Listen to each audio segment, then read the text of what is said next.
for both schools, optimism's pretty high. They both, look like they have bright futures, and they've got a goal of making the playoffs, both of them, and they think it's realistic, each one of them, that they can do that. You talked about the preseason classics, the Jamborees. Last week, Westport looked really good, beating Brooksville Hernando 24-7. They actually held Hernando to negative rushing yards in the second half of that game. Forest did not look good, gave up some big plays, and got shut out by Vanguard 19-0. We talked to Coach Austin about that, though, before the game, and he said really it came down to 3 big plays. Mm-hmm.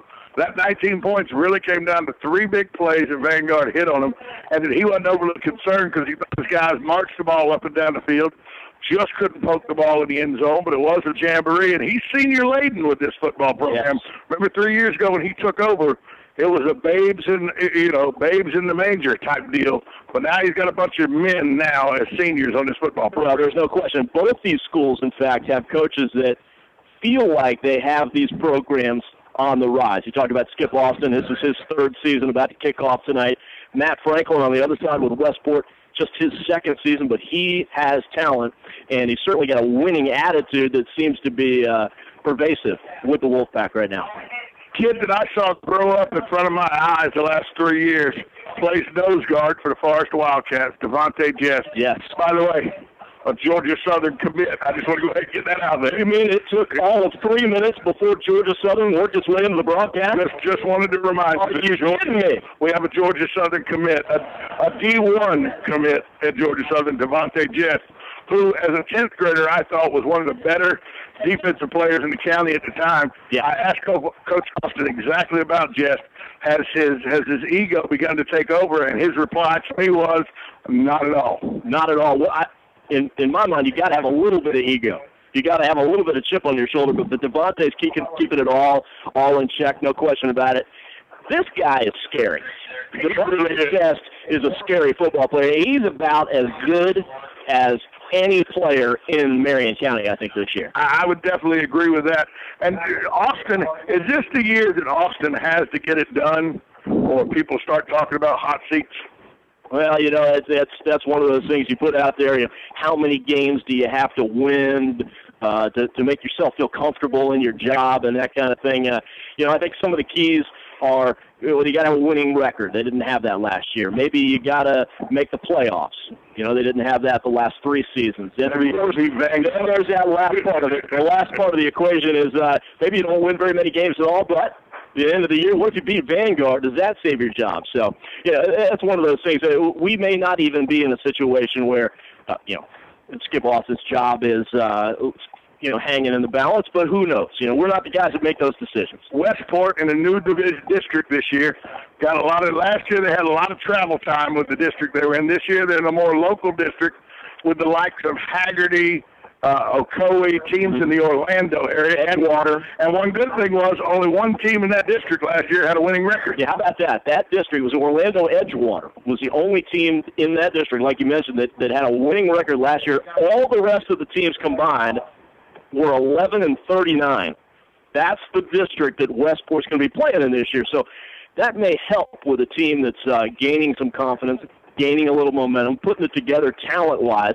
That may be that little extra something that lifts them to a playoff situation. So we got Forest and Westport tonight, but let's do our due diligence to go around. Edwin Farmer at Vanguard came off a 19-0 win over Forest in the Jamboree, looking for big things out of his class with Nikosi back at the helm, who may be the most electric athlete in the county. We're going to have a lot of fun watching Nikosi Perry, the quarterback, dual threat guy that can do everything, including drive the bus to the stadium for Vanguard. We're going to have a lot of fun watching him this year.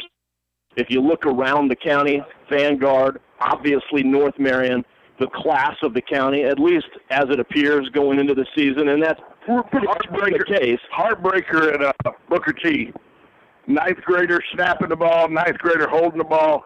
Soccer player, never played football, as a senior, kicking the ball.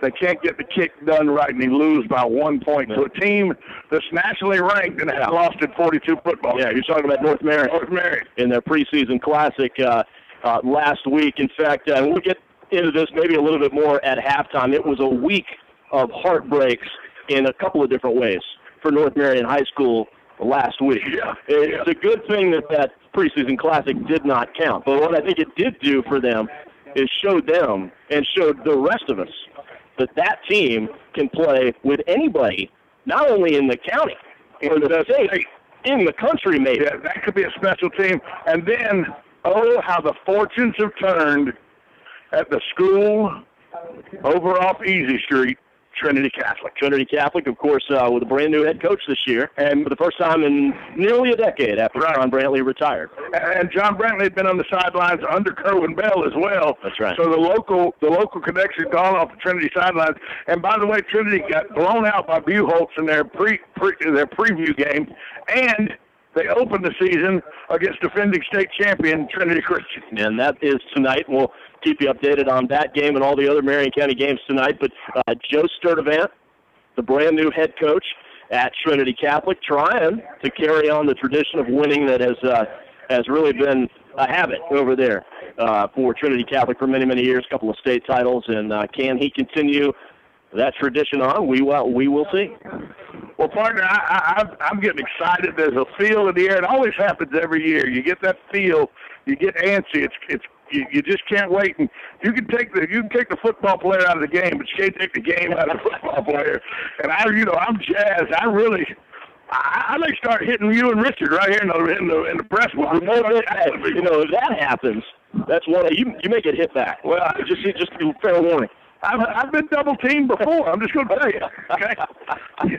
Let's talk about Forest High School. Yeah. They've changed their attitude under Skip Austin. They're looking forward to what they want to turn into winning ways, and they've got a new look when they walk down the field today. Well, how about these uniforms? Little bit of Oregon Ducks, if you will. If you look at these uniforms for the Cats, the only green you see is on the helmet. That's right. The green helmet. Little green in the trim around the numbers, but tops to toes, you've got gray uniforms for the Forest Wildcats with the yellow numbers, like you said, the green helmets, little yellow trim on the breeches. A new look for the Forest Wildcats. New look for the Forest Wildcats. How is the weather tonight going to affect this football game? It's a little damp.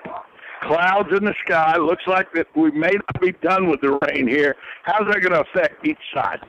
Personally, I don't think it's going to affect this game a whole lot. And the reason why I say that is that there's experience offensively. There's experience for both offenses, both quarterbacks, the skill position players. None of these guys at those positions on either side are young. They've done this before. They've been in it. I think they know how to handle it. It's a sprinkle right now. It's not a hard rain. We'll see what happens. It's an irritating rain. It is an irritating rain. That's what it is. It's not a hard rain. It's just enough rain to keep the ball slick, to make your cleats wet, your socks wet. Yeah. Receivers' gloves are wet. It's an irritating rain. But it's not a real sloppy night. No, you should be able to run a lake out. You should be able to run the football well. You should even be able to throw the football in this kind of weather. It's just an irritating rain, and I think does that benefit the older senior-laden team a little more than it does the sophomore and junior-laden Westport squad. It probably does. It probably does just a little bit. But like I said, at quarterback, both quarterbacks out there know what they're doing, and they have done it for several years for both schools. So I don't think that'll be that much of an issue tonight. I was impressed with the new attitude that Coach Franklin had when we interviewed him about our kids are going to compete. We're tough. Our kids, it's a new attitude at Westport. Because let's be honest. Yeah. The attitude at Westport for as long as anyone can remember is we hope we win 2 football games and nobody gets hurt. That's true. Well, he's a coach that's not enough for him. No, Matt Franklin wants to win. He wants to win now. Westport Wolfpack, very impressive. Very impressive in their opening jamboree. Mm-hmm. Forest, not so much. So we look for. And by the way, last year, game of the year for us between these two. Westport wins in an overtime thriller. Yeah, double overtime. I'll never forget it. We called that game, Schmitty, over at Westport, 40-39, double overtime. Westport snapped an 8-game losing streak to Forest by beating them, and the only thing left for Westport is that they've never beaten Forest here. They've never won at Forest. The all-time series between these two schools, 11-3 in favor of the Wildcats, but all 3 of those games that Westport won, over at their place. Let me ask you this, because, you know, with the expectations for Skip Austin, his third-year senior-laden team, Matt Franklin with a younger team, it's the first game of the season. No, the first game, one loss, never makes or breaks the season. But do you kind of get the feeling that this is almost a must-win for Forest, even though it's the first game of the season? If it's not a must-win, it's a must-play well. You know, must do things, especially offensively, and limit big plays defensively. Their offense didn't put any points on the board in the preseason classic last week against Vanguard. Now, I know it's Vanguard, and Vanguard is awfully good.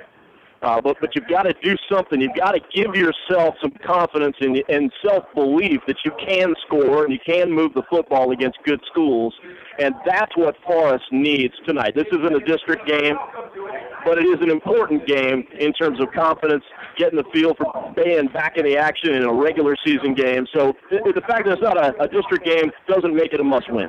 That's the only way, but to set the tone of the season, yeah, it's a much bigger game for Forest, I believe, tonight than it is for Westport. I would agree with that because the expectations are definitely there for Forest. They are there for Westport, but there's a little more pressure, I think, on the Forest side. Let me point out also, Schmitty, that we've got, you know, all of our Marion County schools kicking off the season either tonight or tomorrow. 8 schools tonight, 2 more games to be played tomorrow. I don't think I ever can remember a season heading into the season where there's more optimism top to bottom throughout the county. I mean, there's not really a team in the county this year that doesn't have a lot of optimism heading into this season, that doesn't believe that it can be really, really good this year. And, of course, it never works out for everybody, but every single school out there has a good reason to believe that they can be good and maybe even a playoff team. Well, I would agree with that with every school in the county except one. And Philip Yancey does the best he can do up at Bellevue, but he's just undersized, doesn't have the numbers. It's going to be a difficult year for Bellevue because they're in a new district. And, oh, by the way, when they look at their district, it's Gainesville Eastside and North Marion. Yeah, and those are certainly, with those 2 schools, with only 2 spots right for the playoffs, that doesn't make your odds very good. Bellevue didn't get the best draw this year by Florida High School. Hey, we got the referees are on the field. They got the captains, Tom, for both sides squared off.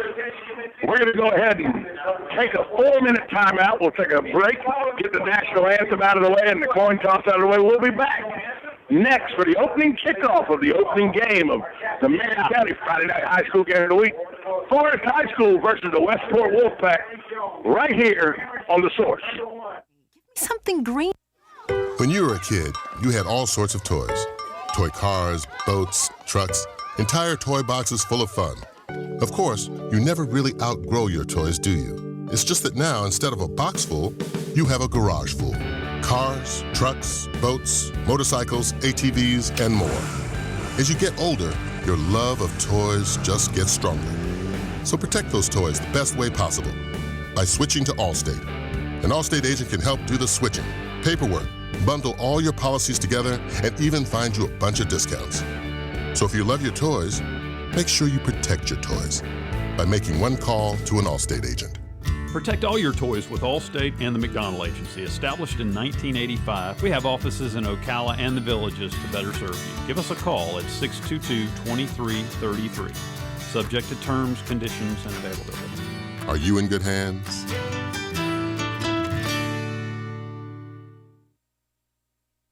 Located next door to Silver Spring State Park and a few minutes from historic downtown Ocala, our award-winning Holiday Inn Express Hotel and Suites of Silver Springs is a place to stay for a friendly, memorable, and fun experience. Enjoy our fast and free Wi-Fi, complimentary hot breakfast, and free parking. Whether you're in town for work or play, our friendly staff will make you feel right at home. That's the Holiday Inn Express and Suites of Silver Springs, proud sponsor of Friday night Marion County High School football on WOCA, The Source.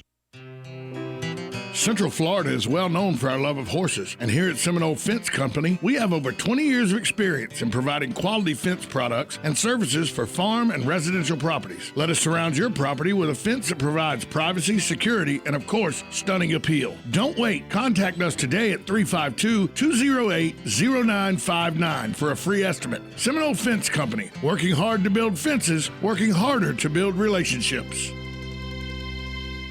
Stay with us and sleep better at the Sleep Inn and Suites of Ocala Bellevue, located next door to Don Garlett's Museum and a few minutes from Florida Horse Park. Our award-winning, newly refreshed Sleep Inn and Suites offers comfy, clean rooms, free fast Wi-Fi, and service with a smile. Start your day with a deluxe hot breakfast and unwind in our heated outdoor pool. Our convenient 24-hour fitness and business centers allow you to stay on track whether you're here to play or to work. That's Sleep Inn and Suites Ocala Bellevue, proud sponsor of Marion County High School football. If you've been hearing about the crowd at Eaton's Beach Sandbar and Grill and were worried because you couldn't get in, I've got some good news for you. Seating is now available. While you're there, look up Chef Dave Del Rio. He'll buy you a drink. Now is the time for you to finally see firsthand what your friends are talking about. At Eaton's Beach Sandbar and Grill, try Chef Dave's tantalizing Louisiana menu. Check out those gorgeous Lake Weir sunsets. Eaton's Beach Sandbar and Grill on beautiful Lake Weir. Seating now available.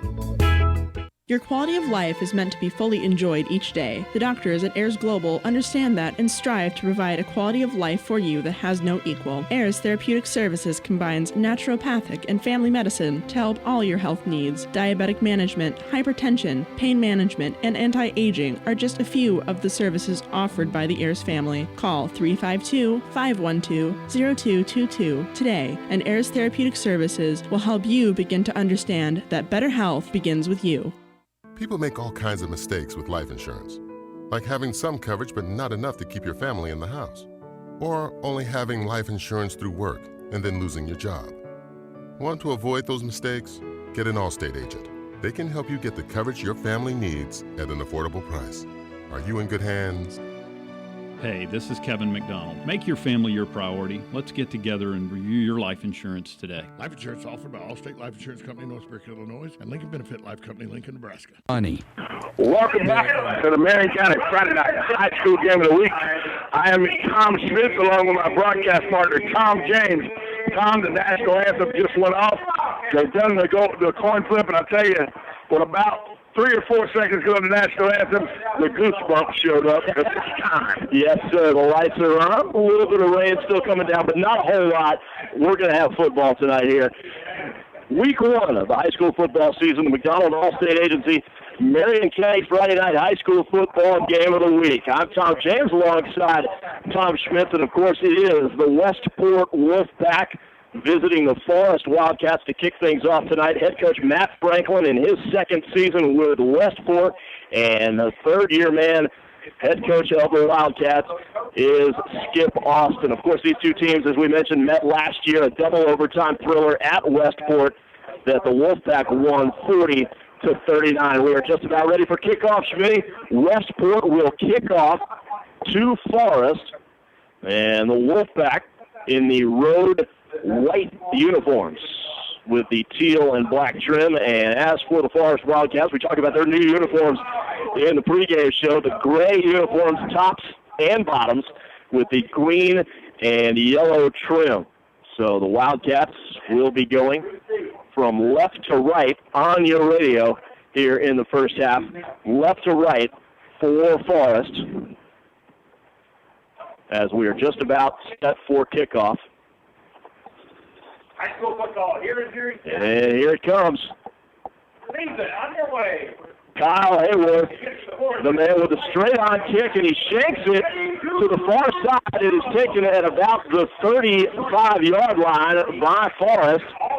The return taken up to the 45, and that was by number 24, David Bishop. And Bishop is a junior, 5'11", 175, and that is where Forrest will start. Well, that's got to be good for Forrest too. Oh, and I just saw some lightning in the background. I don't know if how that's gonna do. But it's good field position to open the game for Forrest at their own 44. And the Wildcats will have it. They spotted at the 44-yard line out of the shotgun. It is Connor Fiegel, the senior.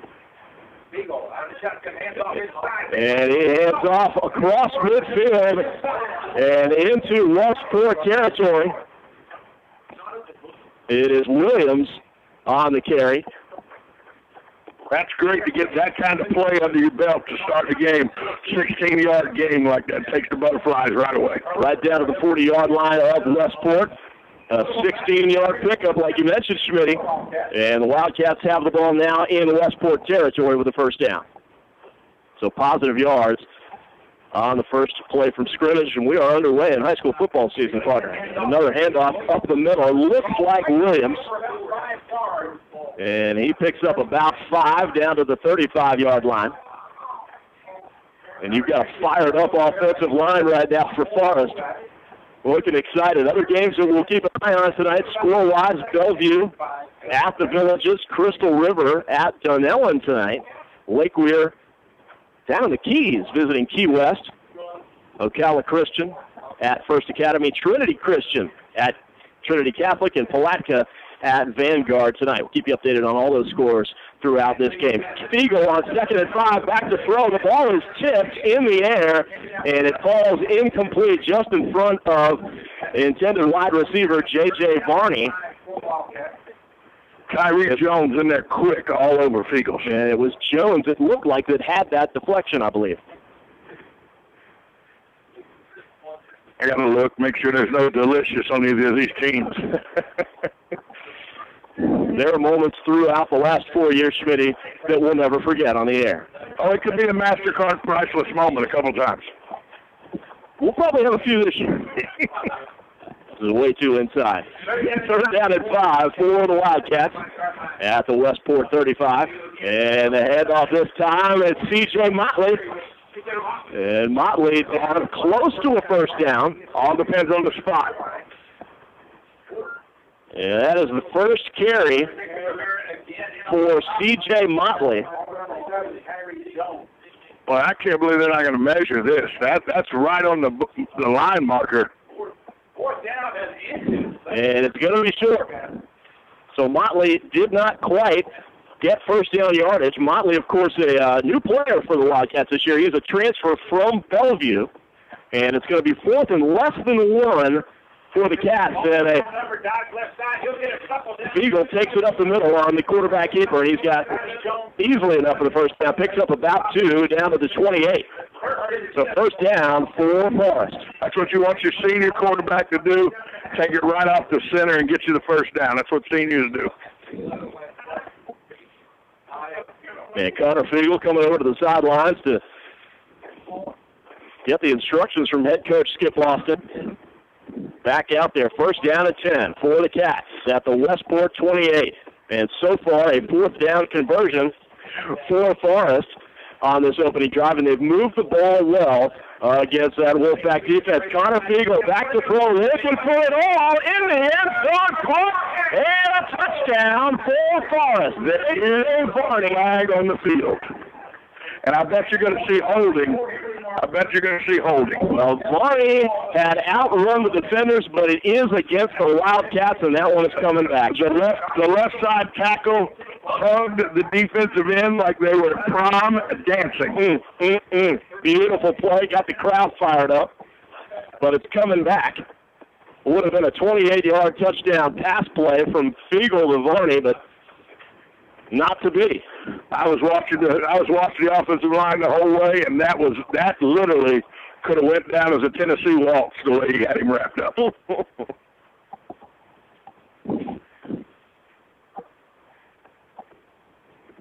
So the officials will step it off. Holding going to be the call against the Wildcats. That's a killer, too, to take points off the board like that. 10-yard penalty will bring the football back to the 38-yard line. Now they just called it unsportsmanlike on Forest and moved it back another 15. Wow. Well, you talk about a double whammy against the Wildcats right here. After all that positivity over the stretch of 4 plays to get down inside the 30-yard line, nearly get to the red zone of Westport, 2 humongous penalties, One that wipes out a touchdown, Schmitty, and the other one, and somebody's temper flared, and 15 more yards step back. Forest back in Westport territory now at their own 48. It's first and a long way. And the handoff goes to C.J. Motley. He's the senior transfer from Bellevue. That 15-yard penalty, the side judge here called it. Something was said on the sidelines that drew that flag for the unsportsmanlike. So in order to get a first down, Schmitty, the Forest Wildcats have got to get down inside the 20 to about the 19. Right now, it's second down, and it's second down in Lake Weir at least.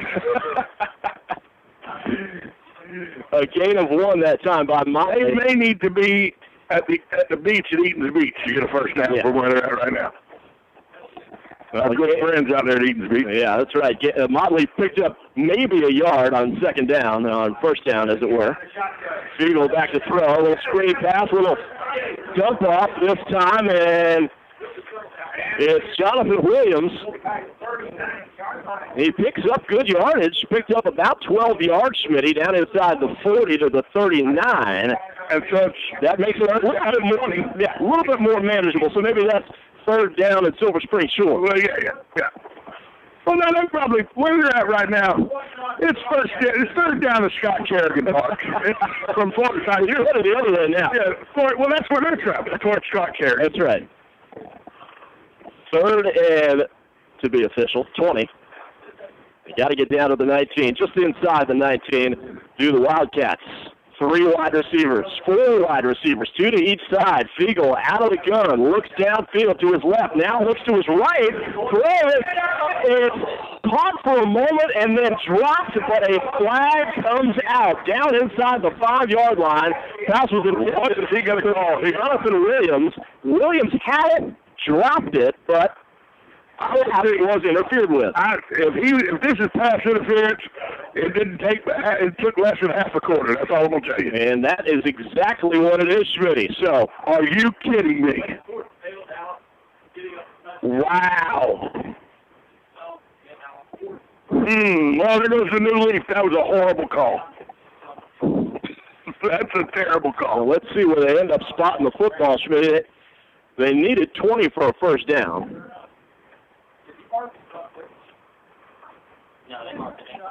The ball was caught momentarily but then dropped. It was an incomplete pass, and it's still going to be third down. That's a 15-yard penalty. They mark it down to the 26-yard line, the pass interference.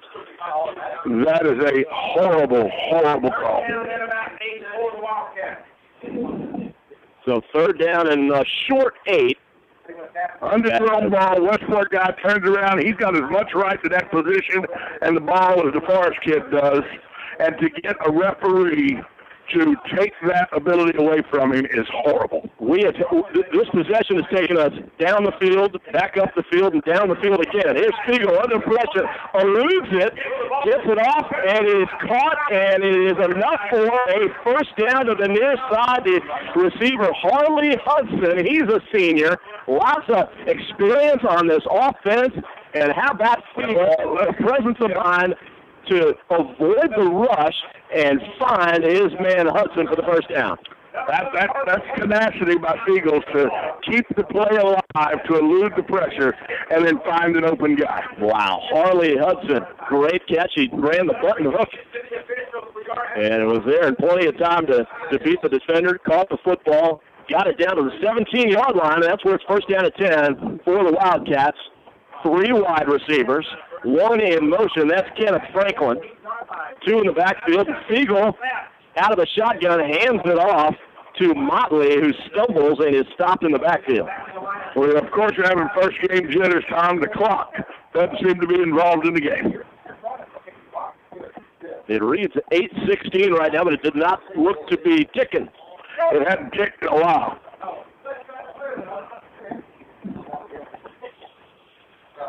So the officials recognize it now, but We are having difficulty with the clock. So the officials may have to keep time simply among themselves down there. Well, they're going to come over. Let's take a 30-second timeout. You listen to the Marion County Friday Night High School Game of the Week on 1370 AM, 96.3 FM. We're live and local on the Source. Car accident in this country every 5 seconds. That's why Allstate thinks it's time for an entirely different kind of car insurance, with features like accident forgiveness and a safe driving bonus. It's called Your Choice Auto, and it's only from Allstate. Are you in good hands? You deserve better. Sign up for Your Choice Auto from Allstate. Call the McDonald Agency today at 622-2333. Features are optional and subject to terms, conditions, and availability. Allstate Insurance, Northbrook, Illinois. Located next door to Silver Spring State Park and a few minutes from historic downtown Ocala, our award-winning Holiday Inn Express Hotel and Suites of Silver Springs is a place to stay for a friendly, memorable, and fun experience. Enjoy our fast and free Wi-Fi, complimentary hot breakfast, and free parking. Whether you're in town for work or play, our friendly staff will make you feel right at home. That's the Holiday Inn Express and Suites of Silver Springs, proud sponsor of Friday night Marion County High School football on WOCA. The Source. You don't need to stop buying the... Welcome back to the Marion County Friday Night High School Game of the Week, brought to you by the McDonald Allstate Agency and the good folks at HDG Hotels. We are in a official timeout as they're doing some work on the clock. Tom, speaking of the officials, Tom James. Always your favorite part of the high school football. The officials, let's give you a rundown of who these guys are. The Zebras out there tonight, the head referee, Wayne Hunter. The line judge is Larry Crenshaw. The linesman, Andy Kesselring. The umpire, Bernard Smith. The back judge is Rick Morales. And the man upstairs here operating the clock, which has worked at times and not at other times, is Paul Geary. And Paul's been doing this quite a while. It's good to always see him up here in the booth. And we're just about ready. It's second down and 10 for Forest.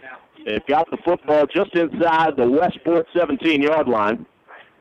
An eventful drive, to say the least, to start off this game tonight. But the same kind of drive that they had against Vanguard, where they went up and down the field but couldn't poke it into the end zone. That's right.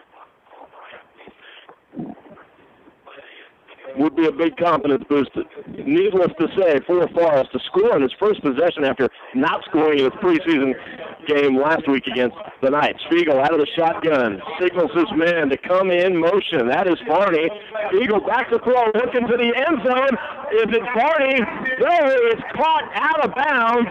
Chad Dukes was the man, but did not come down in bounds. Ruled out of bounds, did make the catch, and Fiegel is livid with one of the officials right now. He thought his man was inside, had 1 foot down in the end zone. And Skip Austin out there talking to the official as well. You know, a lot of boxing going on between the secondary of Westport and this receiving crew for Forest. First game of the season, a lot of barking going on in the back half of that football field. What that tells me is these guys are excited and ready to strap it on and play. Connor Fiegel was, one, he thought his guy had a foot down. Two, he thought he might have been interfered with as well. So 3 wideouts once again, familiar lineup for the Wildcats. Fiegel dumps it off to Jonathan Williams, far side. Williams is hit right around the line of scrimmage, just maybe gets up to the 15-yard line. Hit hard, though, by Jones of Westport. And that will bring up 4th down. 4th and long. Really no gain that time for the Wildcats, according to the spot. So it's 4th and 10. This is exactly the kind of thing Coach Austin told us about pregame. Up and down the field, but can't poke it in the end zone to get 6. Yep, so we've got about a 34-yard field goal attempt coming for the Wildcats. Julius Duarte, the kicker. Here's the snap. It's good. Duarte gets it up. It's going to be close, just short of the crossbar. He had it on the line, and it just landed about 2 yards short of the crossbar, so it's no good. Roughly 5 minutes left to go here in the first half. We're on a water break now. One of those water breaks that you have to take by rule, Florida High School rules. Home insurance, car insurance, motorcycle insurance. Whatever your insurance needs, the McDonald Allstate Agency has you covered. Call the McDonald Allstate Agency for all your insurance needs at 352-622-2333. That's 352-622-2333. Are you in good hands? HDG Hotels is your destination for an affordable, inviting night stay. Whether you choose the Holiday Inn Express in Silver Springs, the Howard Johnson's on Highway 27 to I-75, or the Sleep Inn and Suites on I-75 to the Bellevue exit, HDG is a good and restful night's stay. Now back on the call for the Marion County Friday Night High School Game of the Week, Tom James. All right, Schmitty, well, Westport getting its first possession of the season, if you will. And for Westport, offensively, Schmitty, it's a case of the Camerons. The quarterback, Cameron Massey, and the junior tailback is Cameron Duncan. And Duncan certainly a running back that offers, he's got offers to multiple Division I schools. And here is the handoff on the end around. It's Markel Glover Cornick, a guy who runs a legitimate 4.40, coming across and picking up about 2 yards.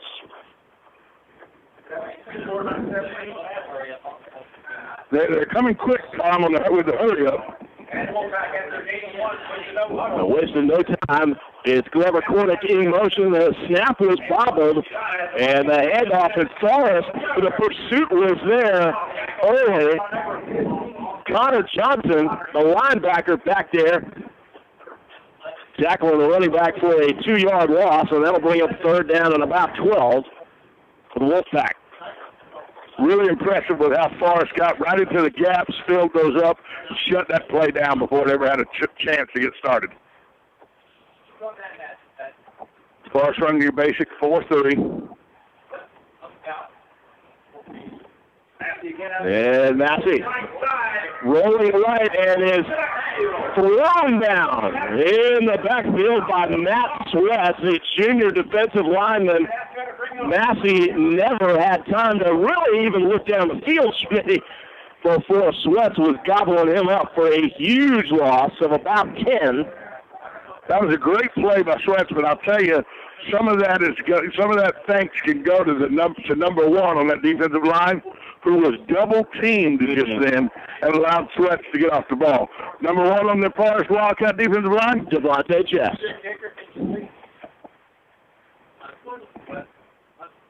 And Westport punting from right around its own goal line.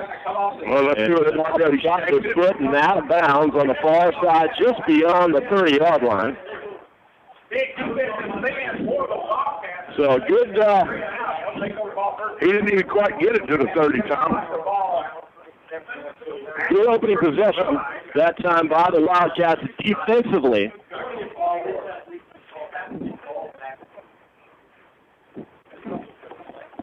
And Forrest will operate with a short field this time. Of course, in the first possession of that game, there was a total of 45 yards of penalties both sides.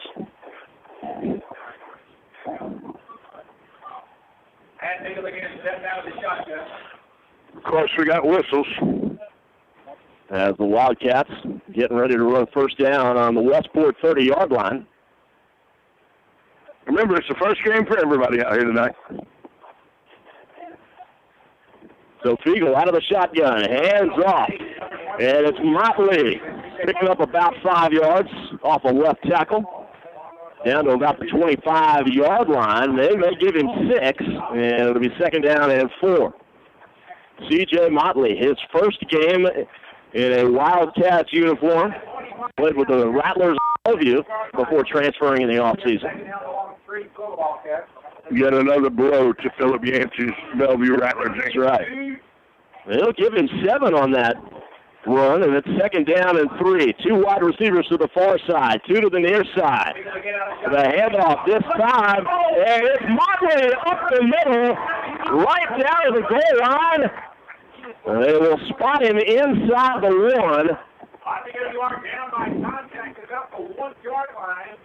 A pickup of about 18. Is that the new guy, C.J. Motley? Is that the 1-yard line or the 1-foot line?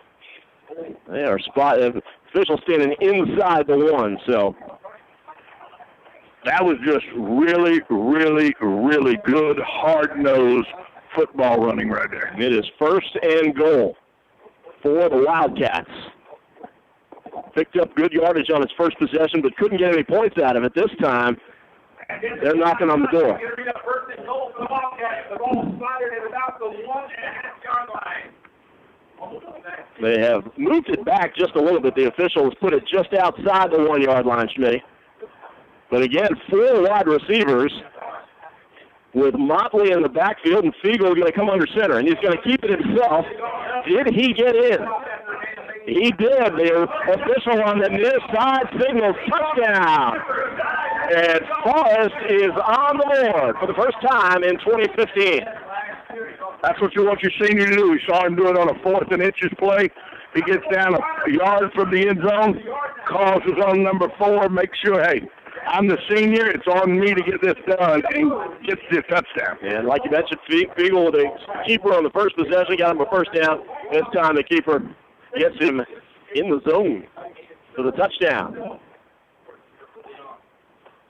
And the extra point, it's Julius Duarte out there. Kick is up, and it is perfect. Splits the uprights. The Forest Wildcats, 7, and Westport, nothing. Well, that was just a good. They took advantage of a good defensive effort by the defense. A shank punt gives them a 31-yard field to work with, and they make short work of it with a tough run of 18 yards, and then your senior quarterback finishing it off. Schmitty, I will never forget 2 years ago when the first time we saw Connor Fiegel come in at quarterback. His first 2 possessions, he threw pick sixes. Both times on his first 2 possessions, almost identical looking pick sixes. This is a different kid right now than it was 2 years ago. Well, remember that? A confident looking quarterback. You remember that game, though? He threw those 2 pick sixes and then came back and threw 2 touchdowns. He did. Talk about a kid that shakes off about the 2 worst things you could ever have happen to you to start your career. He shook it off that night, and now he has become quite a dual-threat quarterback. So the Wildcats will kick it off. 1 minute and 25 seconds left to play here in the first quarter. Clock issues on and off with the scoreboard. So Fiegel on the 1 yard quarterback keeper has given Forrest a 7-0 lead. And Duarte with the kick inside the end zone. And after touchback, it'll bring it out to the 20. Duarte with quite the leg, booming that kick into the end zone. And look how important that is to Coach Skip Austin. Coach Skip Austin meets him at the 40-yard line, the 40-yard marker, and is giving him a good way to go there, pal. That's a big deal. Coach Austin says now they got to start 80 yards. That's right. The senior kicker, always important to have a good kicker, Schmidt. You never know what it'll come down to late in a game with 2 good teams. Cost North Marion last year in the playoffs. It sure did. They didn't have a kicker. It sure did. So Westport on offense, going to try it again. It's Massey handing off. And Duncan on the carry. So I got about 3 yards there, Tom. So Cameron to Cameron. The Cameron connection, if you will. Massey handing off to Duncan, and it'll be 2nd down and 7. Massey out of the shotgun again. The give once again to Duncan, and he is going to be close to a first down. And all over the field. Flags coming out.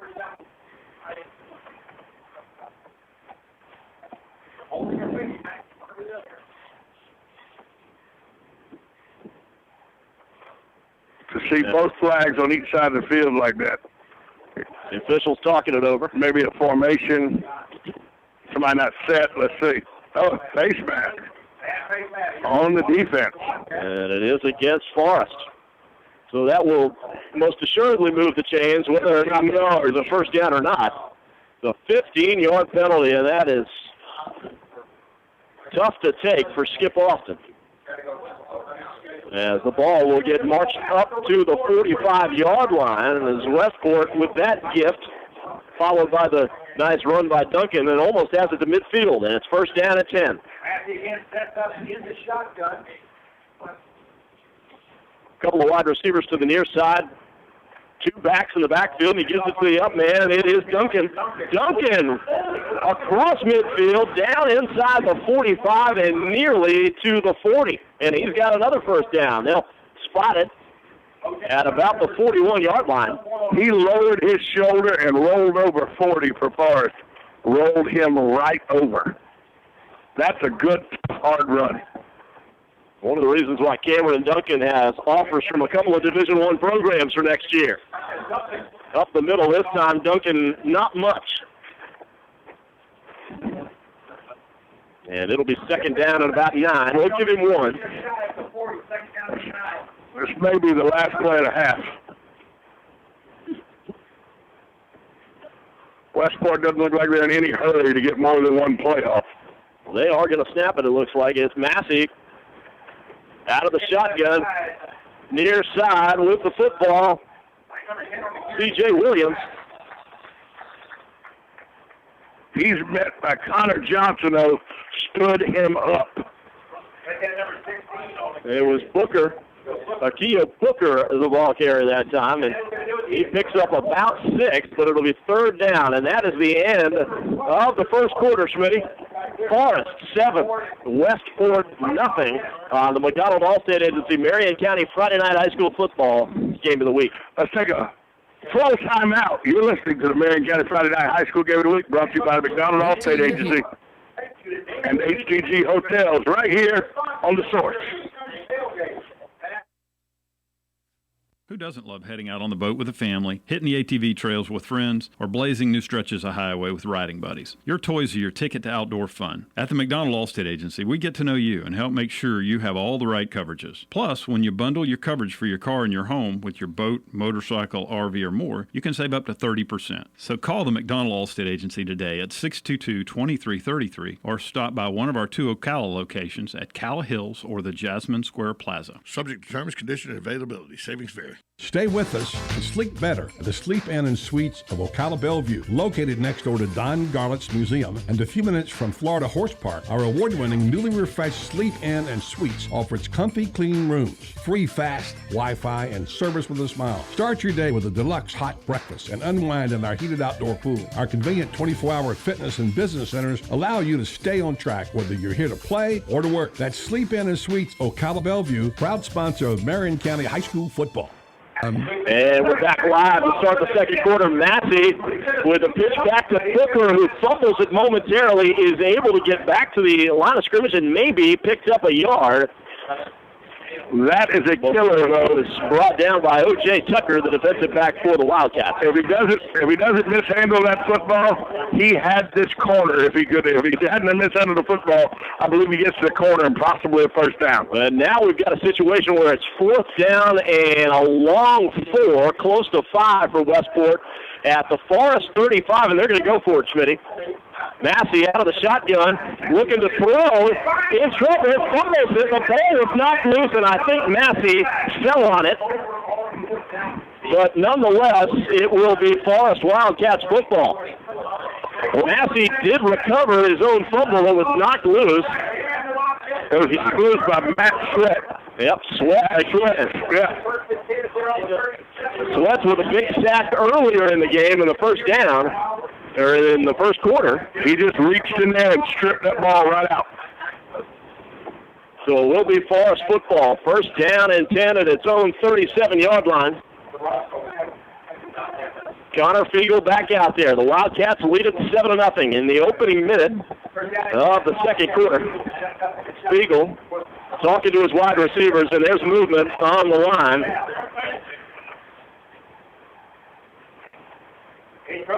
And that'll be offsides against Westport.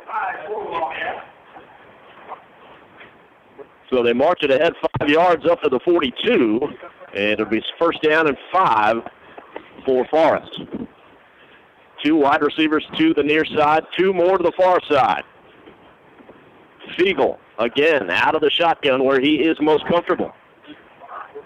Takes the snap, back to throw, looks right, looks left, lobs it down the left side. He's got his man. It's caught by Chad Dukes. Dukes with a beautiful job of coming back to the football across the middle, hauls it in down at the 20-yard line of Westport, and the Wildcats are in business again with another first down. Duke's got his head around, recognized where the ball was, recognized it was underthrown, and come back and got the football. That's what a quarterback loves, a receiver that comes back and helps him out.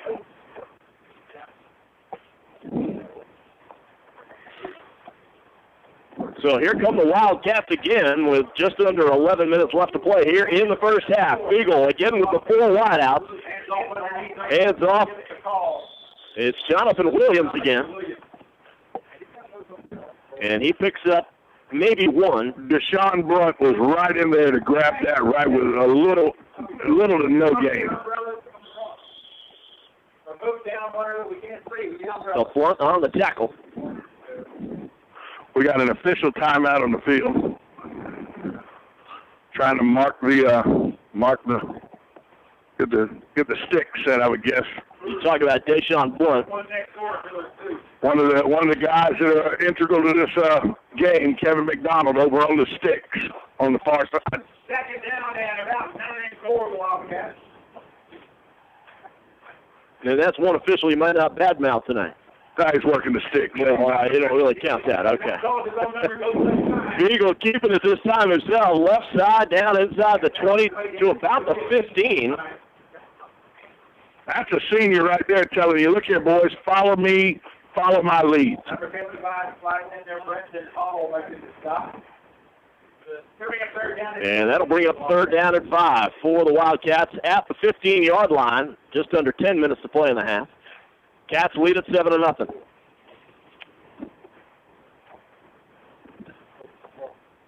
Impressive so far on both sides of the ball. Forrest so far, Schmidt, in this game. Forrest is impressive on both sides of the ball after they got the opening jitters out of the way. Fiegel again, 2 to the right, 2 to the left. Williams in the backfield. He throws across the middle, slant pattern. Incomplete. It went right through the midst of Harley Hudson. And, you know, Harley Hudson is usually very sure-handed. That little quick, that little 6 and up slant in towards the post, that's usually a done deal for Harley Hudson. He just wasn't able to bring it in. One reception already earlier tonight for Hudson. Couldn't get that one. Maybe the sprinkle makes that ball a little slick. Although the Eagle did have a little mustard on that one. He did. It'll be 4th down and 5.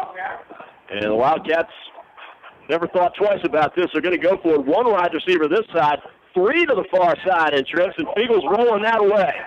Still looking, throws in the end zone, and tipped and incomplete. The play over there looked like made by, maybe it was Nick Slater. Hard to see the number from this side. Hard to second-guess a senior quarterback, but he looked like he could tuck that ball away and pick up that first down.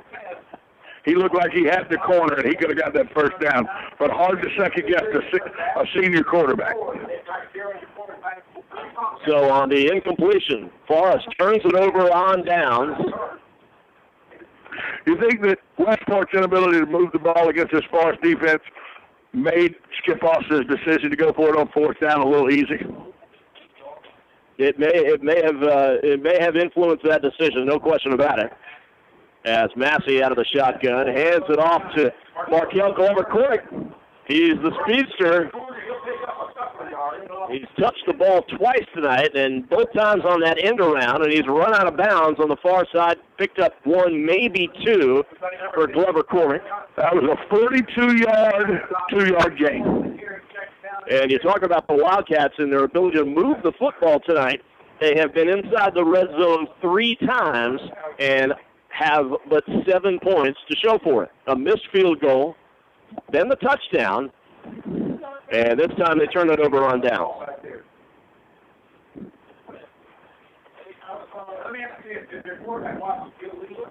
So they respot the football for Westport. They're going to give them 4 yards. So it'll be 2nd down and 6 as the officials tend to a player on the far side with an equipment issue, it looks like.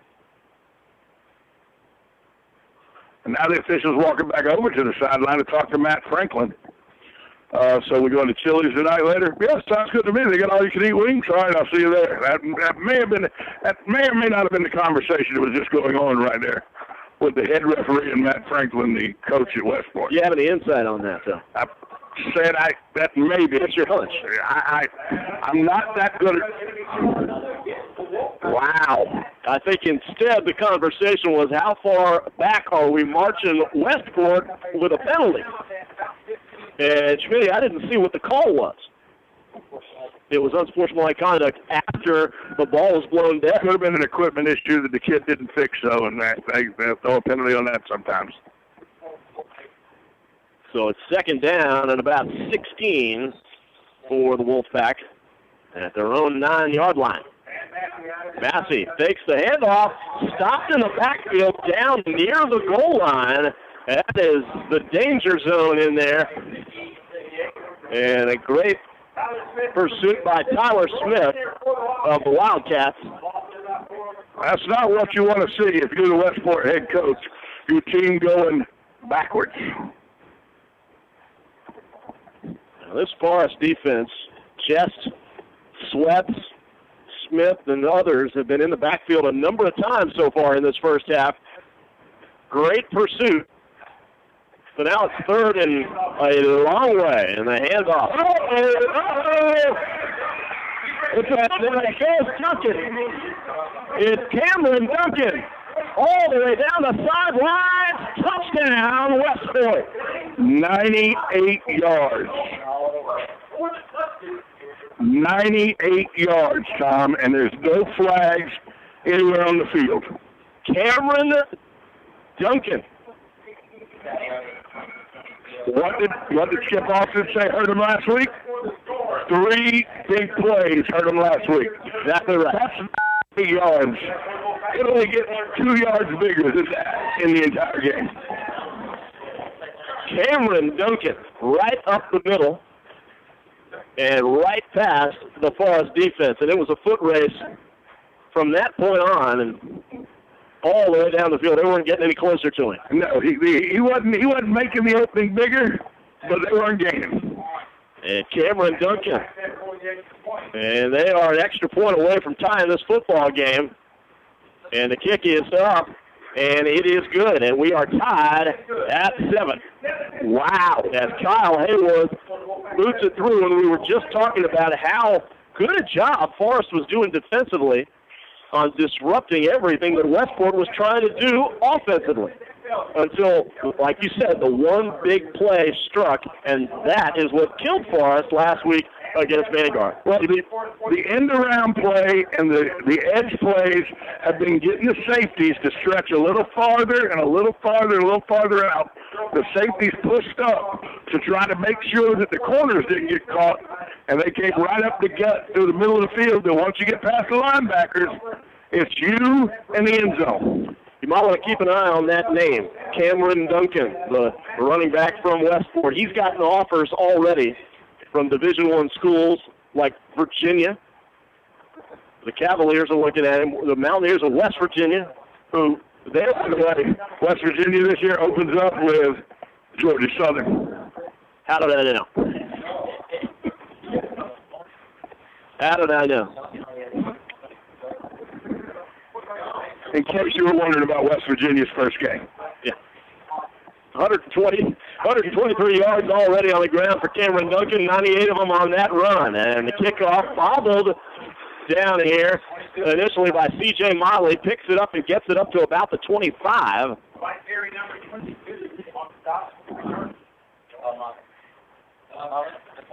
Yeah, but he's Motley's brought down by Dwight Terry. So 22 brought down another 22. Dwight Terry taking down C.J. Motley. So it's 7-7 with 7:52 left to play here in the second quarter. A lot of sevens involved right there. Right. 7-7 with 7:52, 7 and 5 plus 2, 7. There's sevens everywhere right there. Wow. Georgia Southern education. Just a kid from South Georgia, right, Schmitty? Just a kid from South Georgia. There's Spiegel out of the shot. Is Motley hit in the backfield hard. That time by number 50, and that is Tyler Britt. Wow. They have got some size up front, does Westport. How did you feel that one? That just popped my shoulder blade, I think. Woo. He went unblocked. Somebody missed a blocking assignment there. He went untouched to the backfield.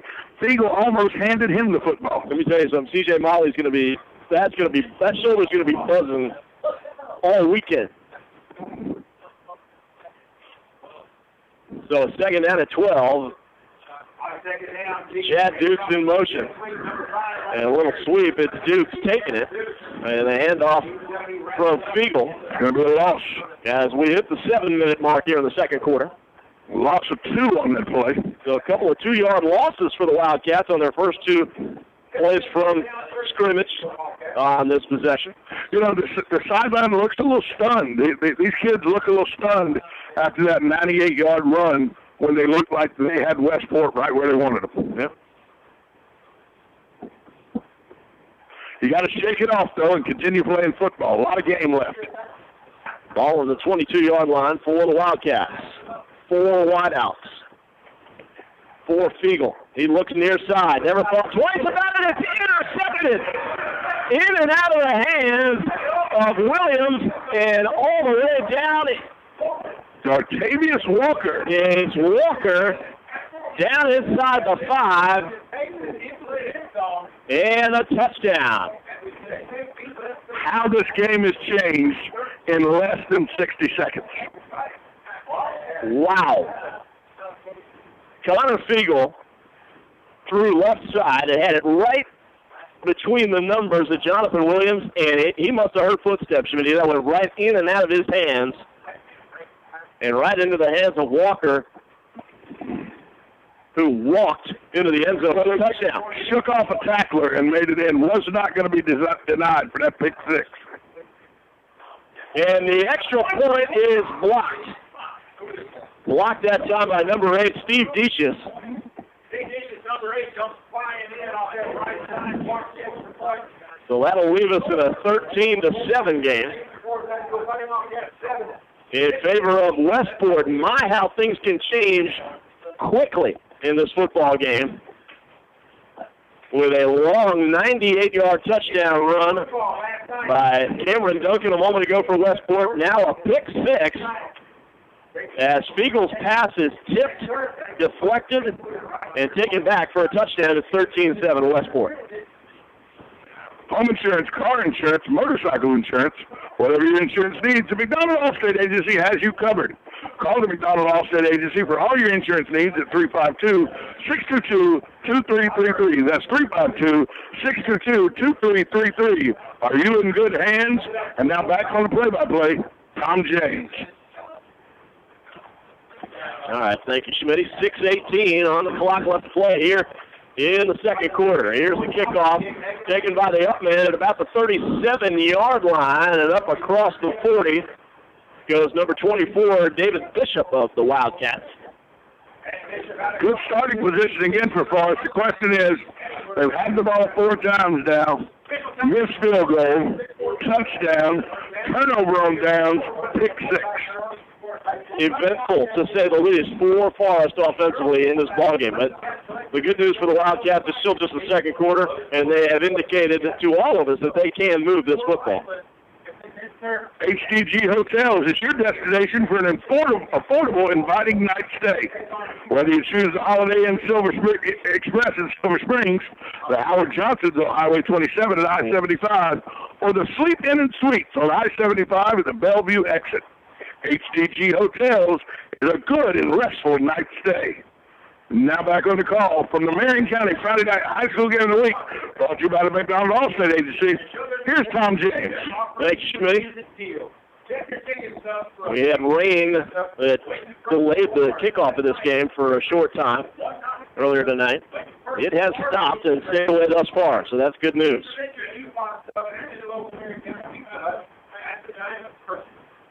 6:14 left to play here in the second quarter.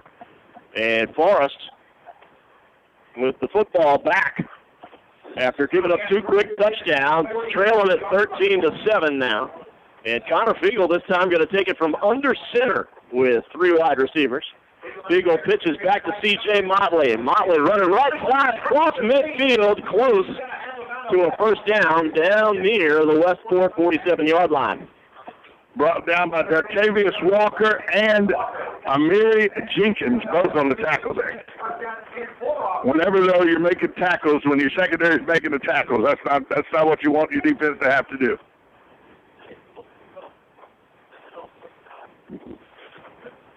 As the clock ticks towards 6 minutes left to play in the first half.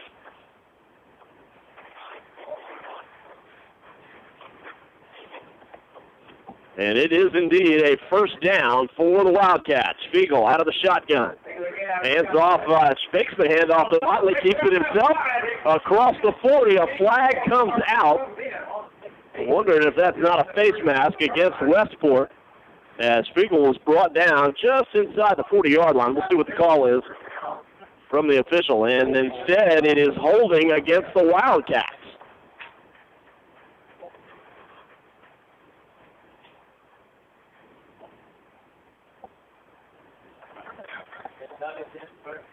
And that'll march Forrest back quite a bit. Well, I tell you what, it's going to be first down and 9 now after the run. But Nick Ambrose, the offensive lineman for Forrest, should be glad that the White Hats didn't throw a holding penalty on him about 7 yards behind the line of scrimmage.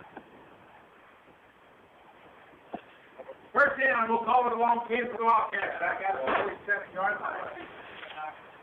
So the football again at the Westport 47-yard line. And Fiegel operating this time back out of the shotgun with the 4 wide receivers looking near side. Pass caught by Chad Dukes. He is inside the 40, down close to a first down, and now the flag coming out after the play was blown dead, and it looked like some tempers flaring. Dukes got up. That's going to go on number 67 for Forrest. Nick Ambrose, the offensive lineman, he's going to get that penalty. The referees, when the coach asks for a number, the referees are going to say number 67. That's the number they're going to get. Absolute killer. 2 killer penalties in a row against the Wildcats after good, positive plays. And, by the way, he could have got the same penalty on the last play.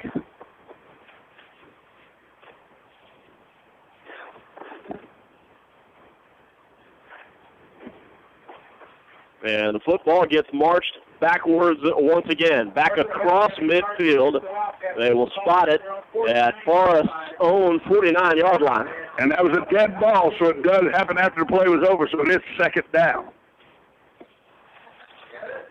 So second down and about 14 for the Wildcats. We'll call it second and 15 at their own 49-yard line.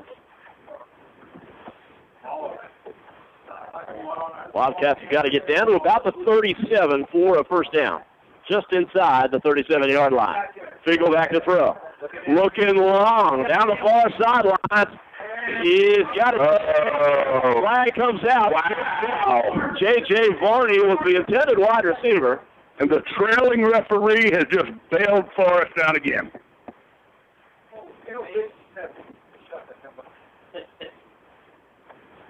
This is both players bumping each other, both of them looking at the ball, both of them jockeying for position, and the referee interjects himself into a game and bails the Forrest Wildcats out. It will be pass interference against Westport.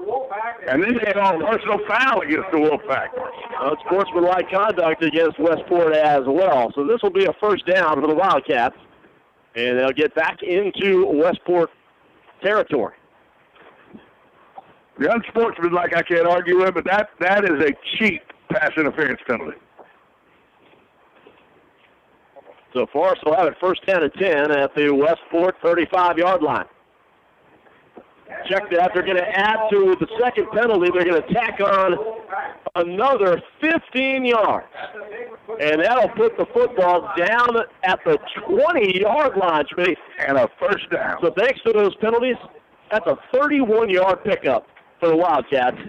First down and 10 at the Westport 21-yard line. Or at the 20-yard line with 4:47 left to play here in the first half. Westport leading at 13-7 with 13 unanswered points.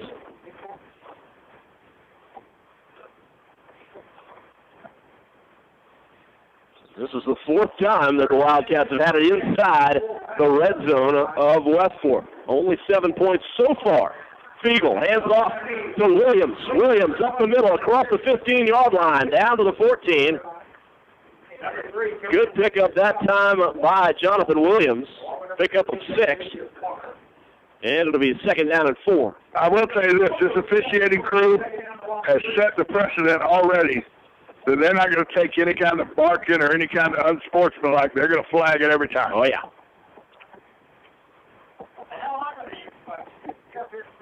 So 2nd down and 4. Fiegel has one wide out to the far side. He's got 3 in trips to the near side. And Motley is the ball carrier. Hands it to Motley down inside the 5. And it'll be 1st down and goal for the Cats. As C.J. Motley gets brought down by Jenkins inside the 5, spotted at the 4, and he was the guy who saved the touchdown. We got an injured Westport player on the field. Let's take a 30-second timeout. You're listening to the Marion County Friday Night High School Game of the Week on 1370 AM, 96.3 FM. The Source. Mondays, AM Ocala Live. Robin and I About a little over. Located next door to Silver Spring State Park and a few minutes from historic downtown Ocala, our award-winning Holiday Inn Express Hotel and Suites of Silver Springs is a place to stay for a friendly, memorable, and fun experience. Enjoy our fast and free Wi-Fi, complimentary hot breakfast, and free parking. Whether you're in town for work or play, our friendly staff will make you feel right at home. That's the Holiday Inn Express and Suites of Silver Springs, proud sponsor of Friday night Marion County High School football on WOCA, The Source. There's a car accident in this country every 5 seconds. That's why Allstate thinks it's time for an entirely different kind of car insurance, with features like accident forgiveness and a safe driving bonus. It's called Your Choice Auto, and it's only from Allstate. Are you in good hands? You deserve better. Sign up for Your Choice Auto from Allstate. Call the McDonald Agency today at 622-2333. Features are optional and subject to terms, conditions, and availability. Allstate Insurance, Northbrook, Illinois. We're back on the Marion County Friday Night High School Game of the Week. Tom James on the call. And just before we got back, it was Jonathan Williams with a carry. It stopped right about the line of scrimmage there. Maybe picked up a yard inside the 5, down spotted at the 3-yard line. So 2nd down and goal for the Wildcats with just under 3.5 minutes left to play here in the first half. Cats trail Westport 13-7. Fiegel under center. He scored the first touchdown on a keeper. This time he hands to Motley. Left side, he's in there for the touchdown. And we are tied at 13 apiece. 3 minutes, 11 seconds left to play in the half as Motley takes it in from 3 yards out. And the Cats answer back with another long drive. And they're an extra point from Julius Duarte away from regaining the lead.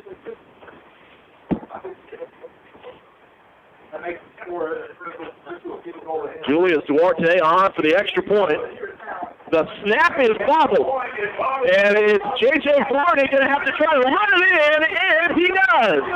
J.J. Varney bobbled the snap, Schmitty, but redeemed himself by picking it up, running far side, and sneaking in the corner for the 2-point conversion, which will make it 15-13 for us. So they take a bad break and turn it into something positive. And hey, you know how we say, 1 point can make all the difference.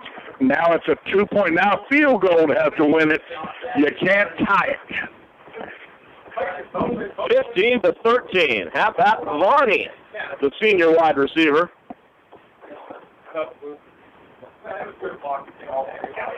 Could have been a wet football, a little bit slippery still down there. The grass, certainly, even though the rain has stopped. And Varney, when he realized he could not get that football down to the kicker, Duarte, he scooped it up and took off, far side, stuck in the corner for the conversion. 15-13, back and forth we go here in the first half, and the Cats back in front of Westport. As Duarte, the kicker with all kinds of legs, gets it away deep into the end zone and out the back of the end zone, and that'll be another touchback. So he's kicked it out of both end zones now. Yeah.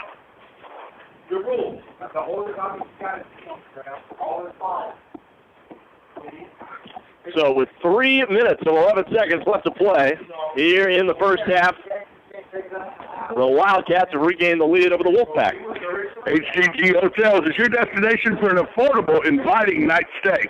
Whether you choose the Holiday Inn Express in Silver Springs, the Howard Johnson's on Highway 27 I-75, or the Sleep Inn and Suites on I-75 at the Bellevue exit, HDG Hotels is a good and restful night stay. Now back to take you all the way to halftime, Tom James. All right, Westport with the football. And Cameron Massey with the handoff to Duncan.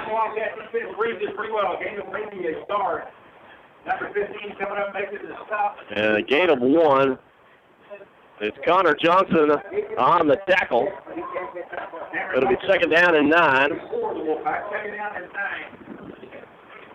We'll update you on some other scores from around the area in a moment. Clock ticks down to 2:40 left here in the half. Massey out of the shotgun. He's got a man in motion. Takes the handoff, throws far side on a slant, and it's just a little bit tall, that throw. Incomplete, intended for Ezekiel Anderson. Let's get you some scores from around the area quickly.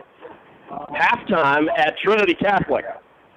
Very un-Trinity Catholic-like. They are being blown out by Trinity Christian 35-6. I said Trinity Christian might score 60 tonight. Second quarter, Dunellen leading Crystal River 6-0. 2.5 minutes to play here in the first half at Forest High School. The Wildcats back in front of Westport right now, 15-13. Second and 9, third and 9 check that for Westport. The throw to the far side, incomplete, and that'll bring up fourth down. That's one of the most difficult throws to throw for a right-hander. Rolling that way, throwing across his body, that's a tough kick. That's tough. Cameron Massey, the quarterback.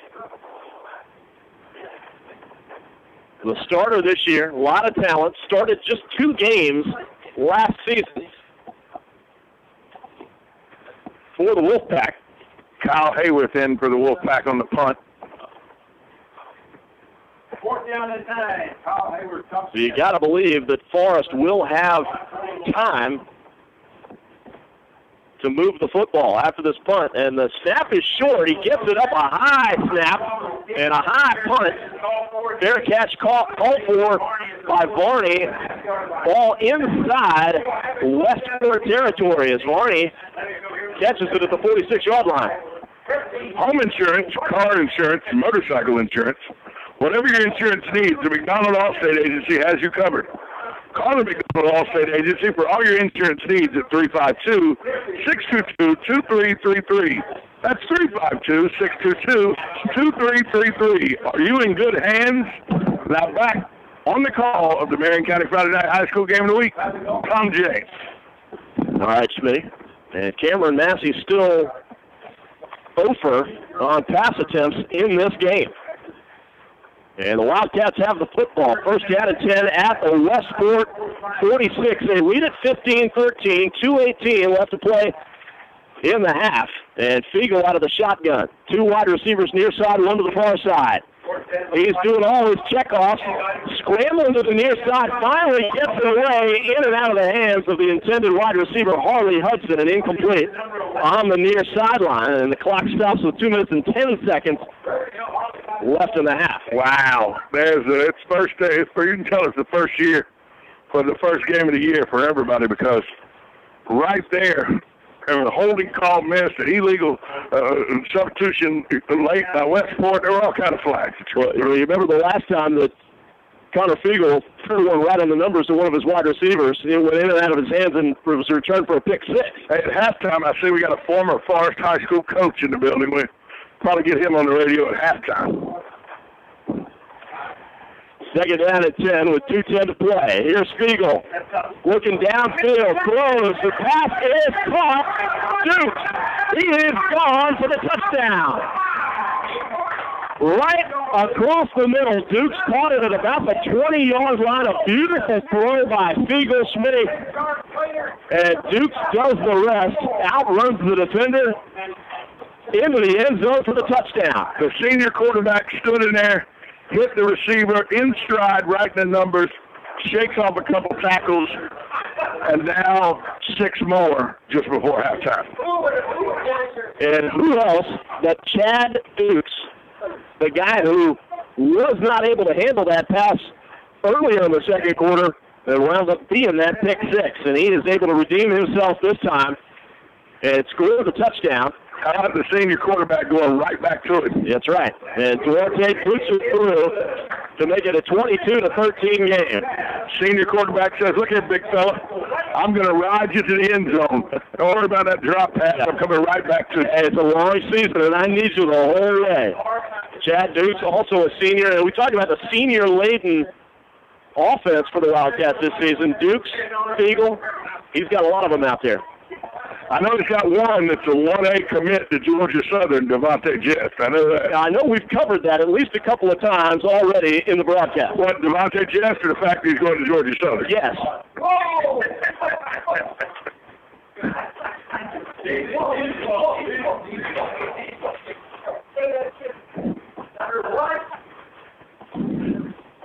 So the clock is running. We haven't kicked off yet, but the clock is ticking, and the officials now notice that. Got to be set back to 2 minutes, I believe. It was 2 minutes, was what was on the clock. So the Wildcats will kick it off with 2 minutes left. It's Duarte, who has booted it into the end zone for touchbacks both times.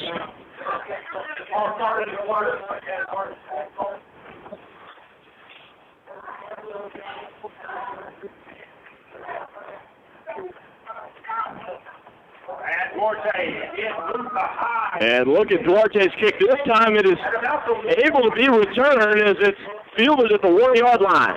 And it looks like Slater, Nick Slater, brings it up across the 20-yard line.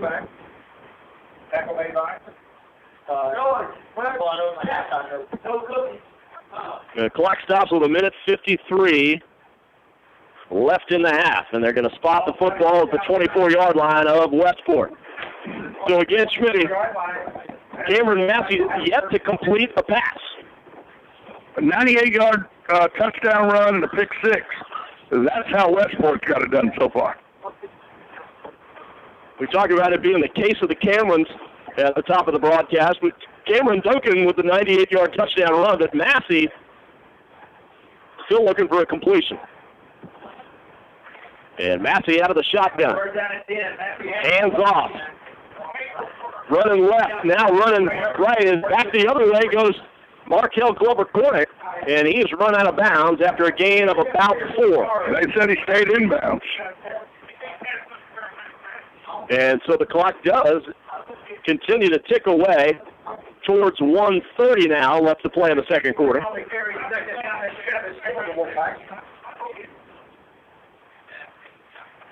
Massey takes the snap. This time, again, it's Glover-Cornick, and he is dragged down in the backfield.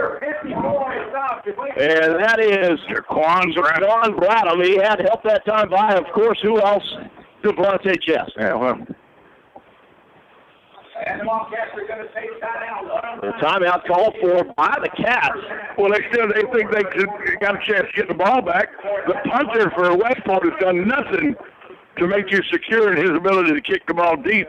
Forrest thinks they still got a chance to get some more points there. And conversely, Forrest has shown that they can score quickly. So still 1:09 on the clock. And the Wildcats will talk about it. They get one more stop, they will get the ball back.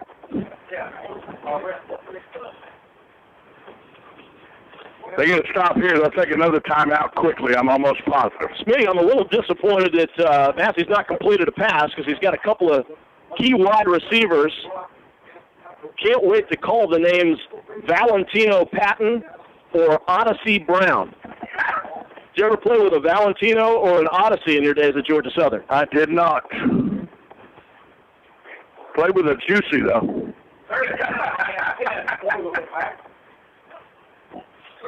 So 3rd and 10, 3 wide receivers near side, 1 to the far side. Massey back to throw, under pressure. Down the left sideline, and it looks like it might be interference, and it could go against the Wildcats, Schmitty, right there at about midfield. It's going to go against the Wildcats.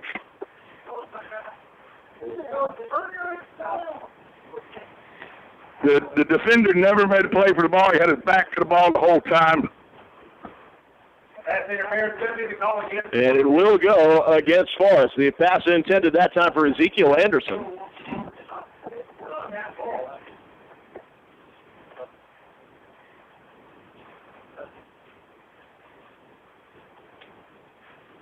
.103 left on the clock.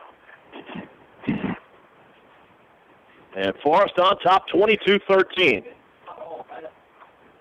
Cats took the lead on the Connor Fiegel keeper. So it'll be a first down for Westport at their own 34 with the 63 seconds left in the half. Westport came back and scored 13 unanswered points to take a 13-7 lead, and now it's Forrest with 15 unanswered points.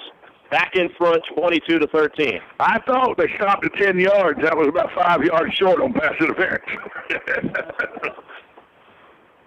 So now the ball spot, they will actually spot it at the 39-yard line. Everybody's first game of the season.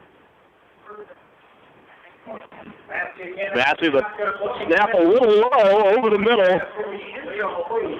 Nobody home. And Markel Glover-Cornick was the closest wide receiver to that. If you look, you got 5 offensive linemen and the number 1 in the gray uniform, and he was in the quarterback's face. Yes. So just under a minute to play in the half. That chess kid is difficult to block. We'll give you a rundown of all the Marion County scores coming up at halftime. We talked about Trinity Catholic in a big 35-6 hole at the break. Dunellen on top of Crystal River in the second quarter, 6-0. Second down and 10. And Massey is picked off this time by Gadsden. He is back across midfield, down inside the 30-yard line. Jalen Gadsden, yet another senior on this experienced Leyden Forest Wildcat team, not only on the offense, by the way, but the defense too. And Gadsden, with a big return that time of about 35 yards, gets it inside the 30. That's Cameron Massey's first completion. To the wrong guy. You said you wanted a completion. Well, he's accomplished that. Yes. Only problem was the guy in the uniform he completed the pass to, not a part of the Wolfpack team.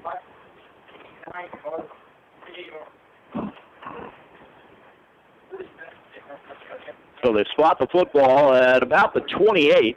47 seconds with 2 timeouts. Plenty of time for Forrest to punch this into the end zone again.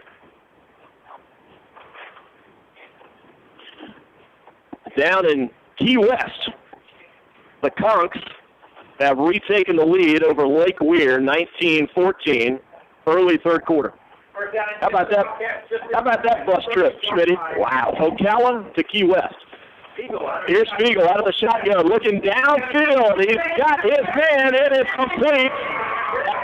Alan Miller inside the 5-yard line. That was a heck of a catch, too. It was Alan Miller in coverage, catches it, brought down at about the 3 with 40 seconds left. Kind of a wounded duck type throw, it was, but Miller was his first catch of the season, and it's a big one. And a first and goal for the Wildcats. And a timeout. Skip also wants to get a timeout here, get the kids collected. Make sure you don't do anything stupid. You're knocking on the door now. You need to get points here. At halftime, Vanguard on top of Palatka, 18-6. That Vanguard squad's going to be a good football team this year. Edwin Farmer's going to play good football. Yes, he does. We'll have all your stats from this game to the half, as well as all the scores from around the county. And, of course, we'd like to thank our stat man in the booth, Richard Hildebrand. Stellar work as always. 22-13 is your score with 40.8 seconds left to play here in the half. The Wildcats on top, and they're looking for more with a 1st and goal at the Westport 3-yard line. For the Wildcats at the 3-yard line. As we come out of the timeout, Connor Fiegel this time from under center. 3 running backs. And he gives it to the deep man, and he's in there for the touchdown. It's Jonathan Williams. Number 28, Jonathan Williams, punches it from 3 yards out. And the 36.5 seconds to go here in the first half. And the closing minutes, Schmitty, of the second quarter, huge in this football game. But Westport came back and had all that momentum with the 13 unanswered points, and Forrest has snuffed that out. Well, I think Skip Austin will be happy with this performance in the first half. There's some things he can coach that are coaching points, but they've been able to finish plays instead of just up and down the field without punching in. Yeah. There's been some mistakes. And the extra point from Duarte is good.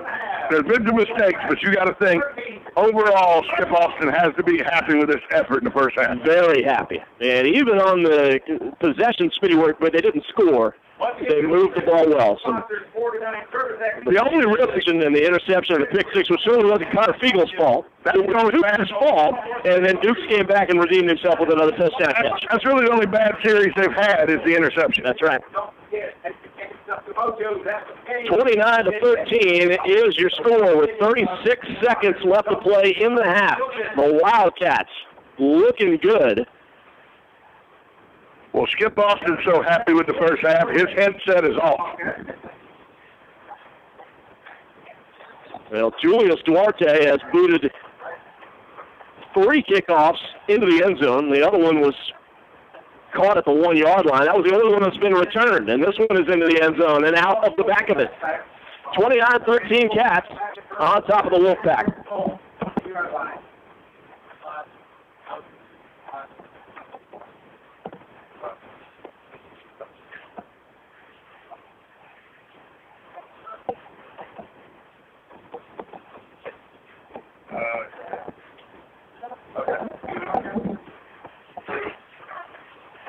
Yeah. Okay.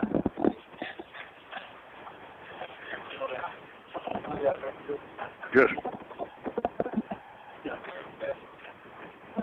First down and 10 for the Wolfpack. They're on the 20-yard line. 36.5 seconds left to play here in the half. And Massey with a flag coming out. The handoff given to Bobby Smith. He's still going up across the 25-yard line. But we'll see what the penalty's all about. It could be motion against. It could be holding. Everybody was surprised about that snap, even Massey, the quarterback. With 28 seconds to play here in the half.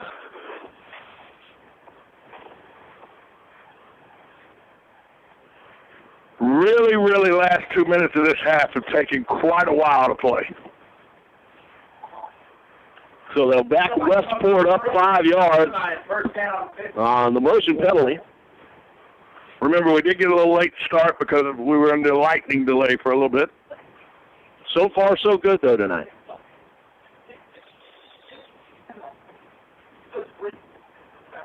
So Massey out of the shotgun. Hands off this time to Bobby Smith again. Smith, the right side, and brought down just across the 15-yard line. The clock continues to run as we hit the 10-second mark. That may be the last play of the half. And that may be your half. You're right. So that'll do it. A game of streaks, really, Schmitty, in the first half. 7 points from Forrest, 13 unanswered from Westport, and then Forrest comes back with 16 unanswered to take the lead at 29-13 at the break. You know, Tom, this has been one of those games where Forrest has done everything right, in my opinion, except for one pick six. It really was just a ball that went through the hands of a receiver. There was a pick six, one breakdown on defense. They've had, those 2 lapses. But other than that, it's been a stellar first half by the Forrest Wildcats and a first half that the Westport Wolfpack soon would want to forget. Yeah. Yeah, well, it is game one of the season, and both teams have shown some positives. Certainly Cameron Massey would like to be able to complete a pass to one of his own guys. He's completed one, like you mentioned, to a Forest guy. Fiegel also with the interception, although that wasn't his fault.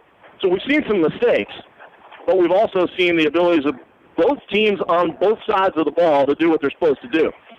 Got to think Coach Skip Austin is happy with the performance that his guys gave him in the first half. Bouncing back, giving up 13 unanswered, bouncing back to re-answer with 16 unanswered of their own to go in 29-13 at the half.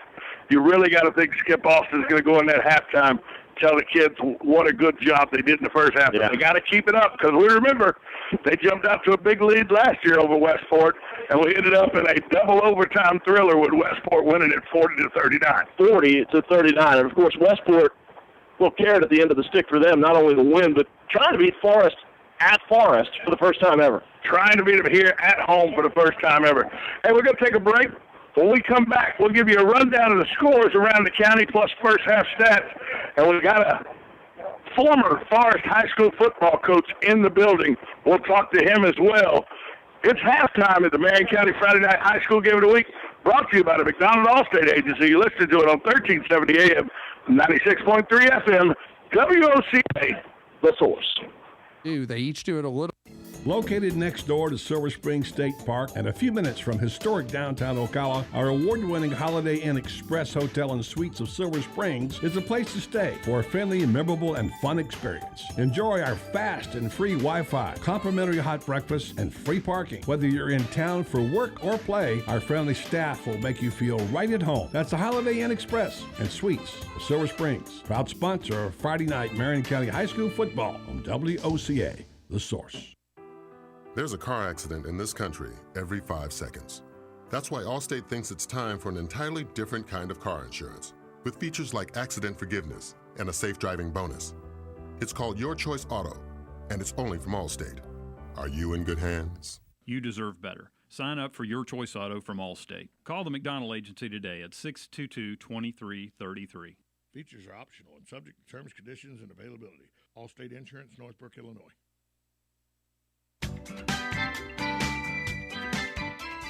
The next drink is on Dave Del Rio at Eaton's Beach Sand Bar and Grill. Just ask him for it. But don't wait. Show up soon because this offer isn't going to last very long. Eaton's Beach Sand Bar and Grill will be filling up fast because their friends from the north are headed back that way soon. The good news is that seating is now available and Dave's buying the first drink. If you've been hearing about the crowd at Eaton's Beach Sand Bar and Grill and couldn't get in, now you can see firsthand what your friends have been talking about. Great food. Try Chef Dave's tantalizing Floresiana menu. Great location. Check out those gorgeous sunsets over Lake Weir. Great people. Starting with Chef Dave Del Rio, who began his career in 1978. This spicy guy has been instrumental in opening over 100 restaurants. And he's buying you a drink. Eaton's Beach Sand Bar and Grill, where there's little or no waiting these days. Come see what started out as Jay Eaton's dream almost 90 years ago. It's more awesome than ever.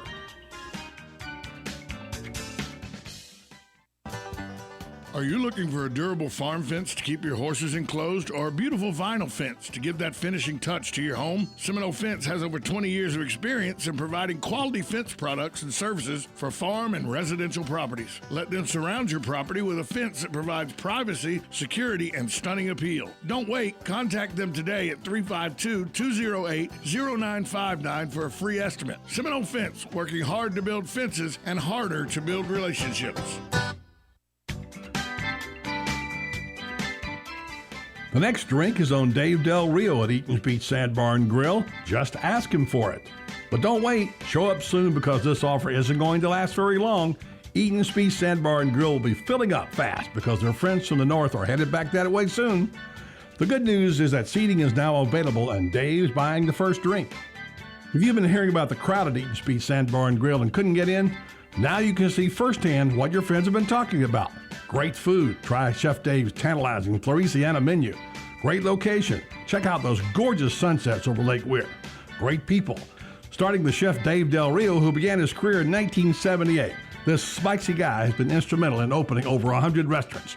And he's buying you a drink. Eaton's Beach Sand Bar and Grill, where there's little or no waiting these days. Come see what started out as Jay Eaton's dream almost 90 years ago. It's more awesome than ever. Who doesn't love heading out on the boat with a family, hitting the ATV trails with friends, or blazing new stretches of highway with riding buddies? Your toys are your ticket to outdoor fun. At the McDonald Allstate Agency, we get to know you and help make sure you have all the right coverages. Plus, when you bundle your coverage for your car and your home with your boat, motorcycle, RV, or more, you can save up to 30%. So call the McDonald Allstate Agency today at 622-2333 or stop by one of our 2 Ocala locations at Calla Hills or the Jasmine Square Plaza. Subject to terms, conditions, and availability. Savings vary. Nestled in the heart of horse country, just off I-75 exit 354, the award-winning and newly refreshed Howard Johnson Inn of Ocala invites you to pamper yourself in one of our comfy guest rooms. Enjoy our free and fast Wi-Fi, heated outdoor swimming pool, 24-hour fitness center, and our deluxe continental breakfast. Other on-site amenities include a restaurant, putt-putt golf, and a car wash. Go happy, go Hojo at the Howard Johnson Inn of Ocala, proud sponsor of Friday Night High School football on WOCA, The Source. The next drink is on Dave Del Rio at Eaton's Beach Sandbar and Grill. Just ask him for it. But don't wait. Show up soon because this offer isn't going to last very long. Eaton's Beach Sandbar and Grill will be filling up fast because their friends from the north are headed back that way soon. The good news is that seating is now available and Dave's buying the first drink. If you've been hearing about the crowd at Eaton's Beach Sandbar and Grill and couldn't get in, now you can see firsthand what your friends have been talking about. Great food. Try Chef Dave's tantalizing Floresiana menu. Great location. Check out those gorgeous sunsets over Lake Weir. Great people. Starting with Chef Dave Del Rio, who began his career in 1978. This spicy guy has been instrumental in opening over 100 restaurants. And he's buying you a drink. Eaton's Beach Sandbar and Grill, where there's little or no waiting these days. Come see what started out as Jay Eaton's dream almost 90 years ago. It's more awesome than ever.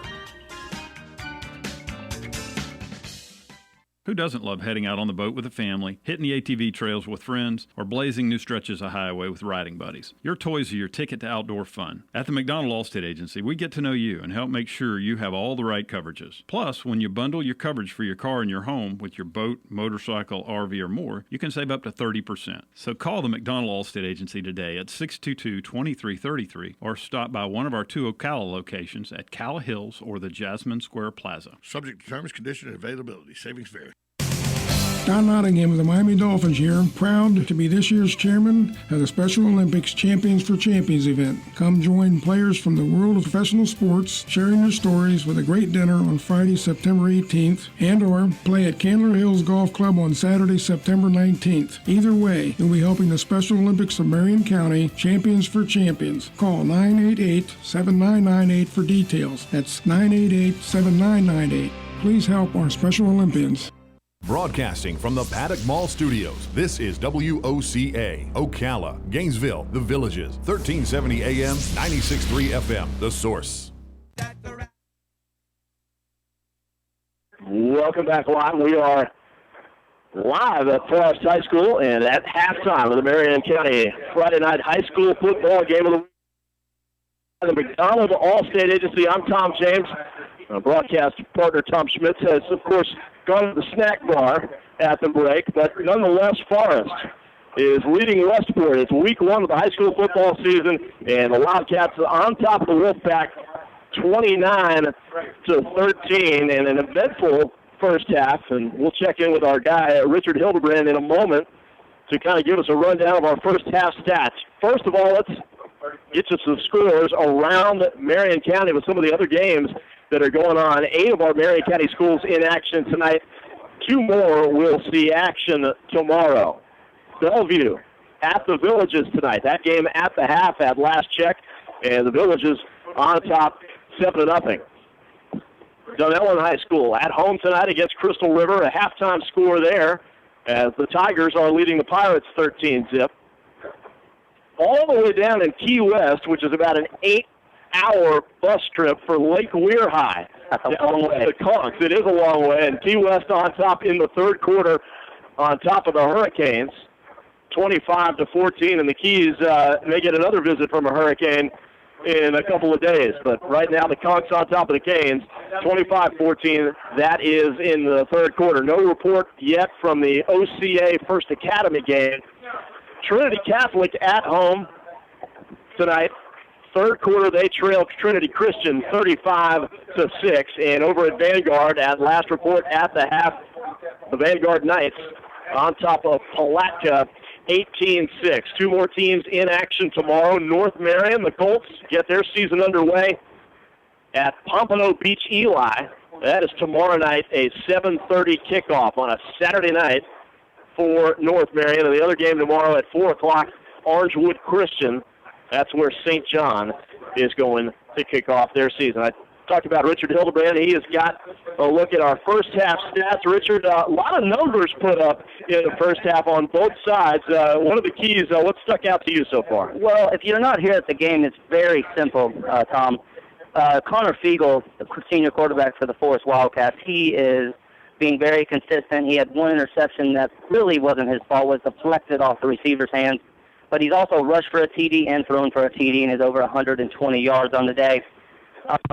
Duke, his main receiver, has 4 catches, 72 yards, and 1 touchdown. Duncan for the Westport Wolfpack, he is the reason why they're still in this game. He broke a 98-yard run all the way down, and it was a foot race to the end. Couldn't stop him. What honestly has been the biggest thing in this game is penalties. Both teams cannot stay away from it. They're both plagued by it. You got Westport with 4 penalties, 80 yards, 7 penalties for Forest, 65 yards. Yeah. And with that, Forest, they just keep moving the ball down the field. Whether they're scoring, not scoring, they're moving the ball at will. Got to come to expect that, though. Week 1, a little bit of jitters. Still getting used to all the plays and all the calls and who you're playing with and playing against. So penalties certainly aren't too much of a surprise in Week 1 high school season. All right, Richard Hildebrand, thank you very much as we kind of look at the stats from the first half. The Forest Wildcats on top of Westport, 29-13. And as we're here at Forest High School, we're joined by a guy who used to be a coach for the Wildcats. Now, not at this stadium, right? Yes, at this stadium. This stadium. Okay. Yeah. I'm thinking back at the Booster Stadium days. I did at Forest High, but I was there too. Okay. We were the first group to come over to this high school. So our city councilman, John McLeod, thank you for joining us, partner. Absolutely. Alum. Love high school football. Tell us about some of those days and what you remember about coaching high school football at your alma mater. You know, I got the opportunity to come in and coach when Wayne Yancey took over the program. It was 99, right on 99, 2000.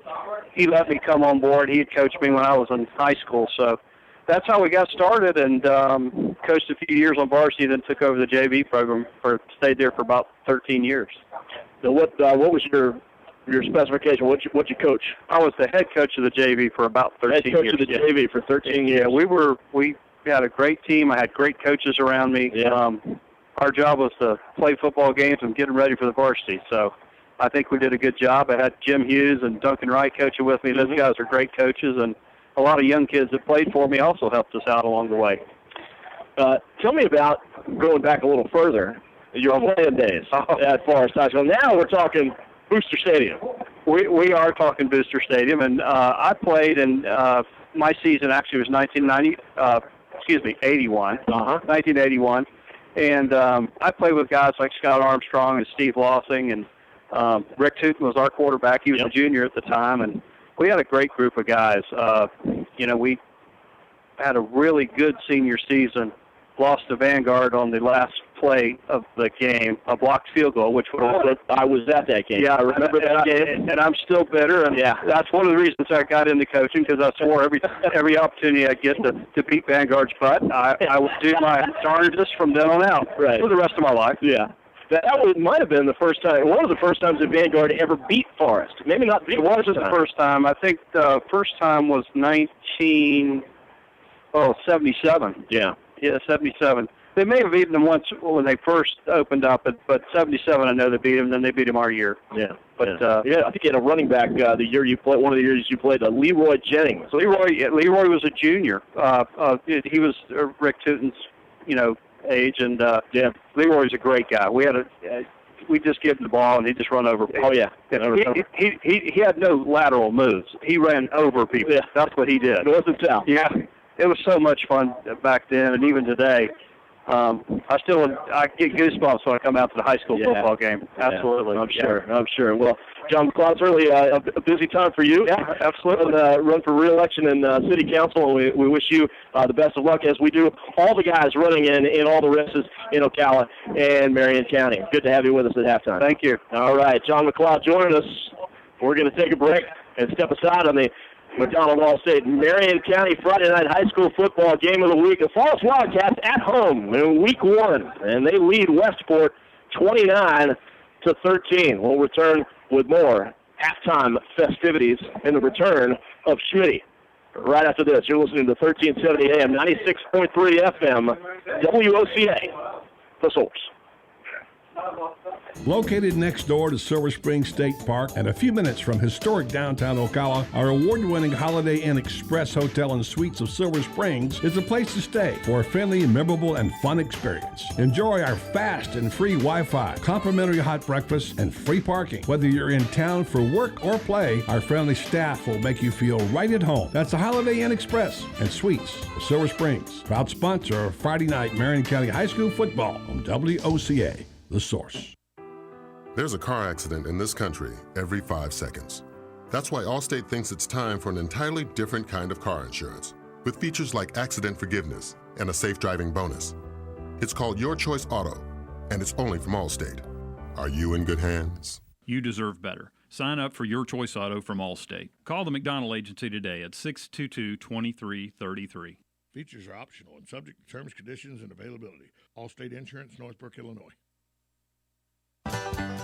Are you looking for a durable farm fence to keep your horses enclosed, or a beautiful vinyl fence to give that finishing touch to your home? Seminole Fence has over 20 years of experience in providing quality fence products and services for farm and residential properties. Let them surround your property with a fence that provides privacy, security, and stunning appeal. Don't wait. Contact them today at 352-208-0959 for a free estimate. Seminole Fence, working hard to build fences and harder to build relationships.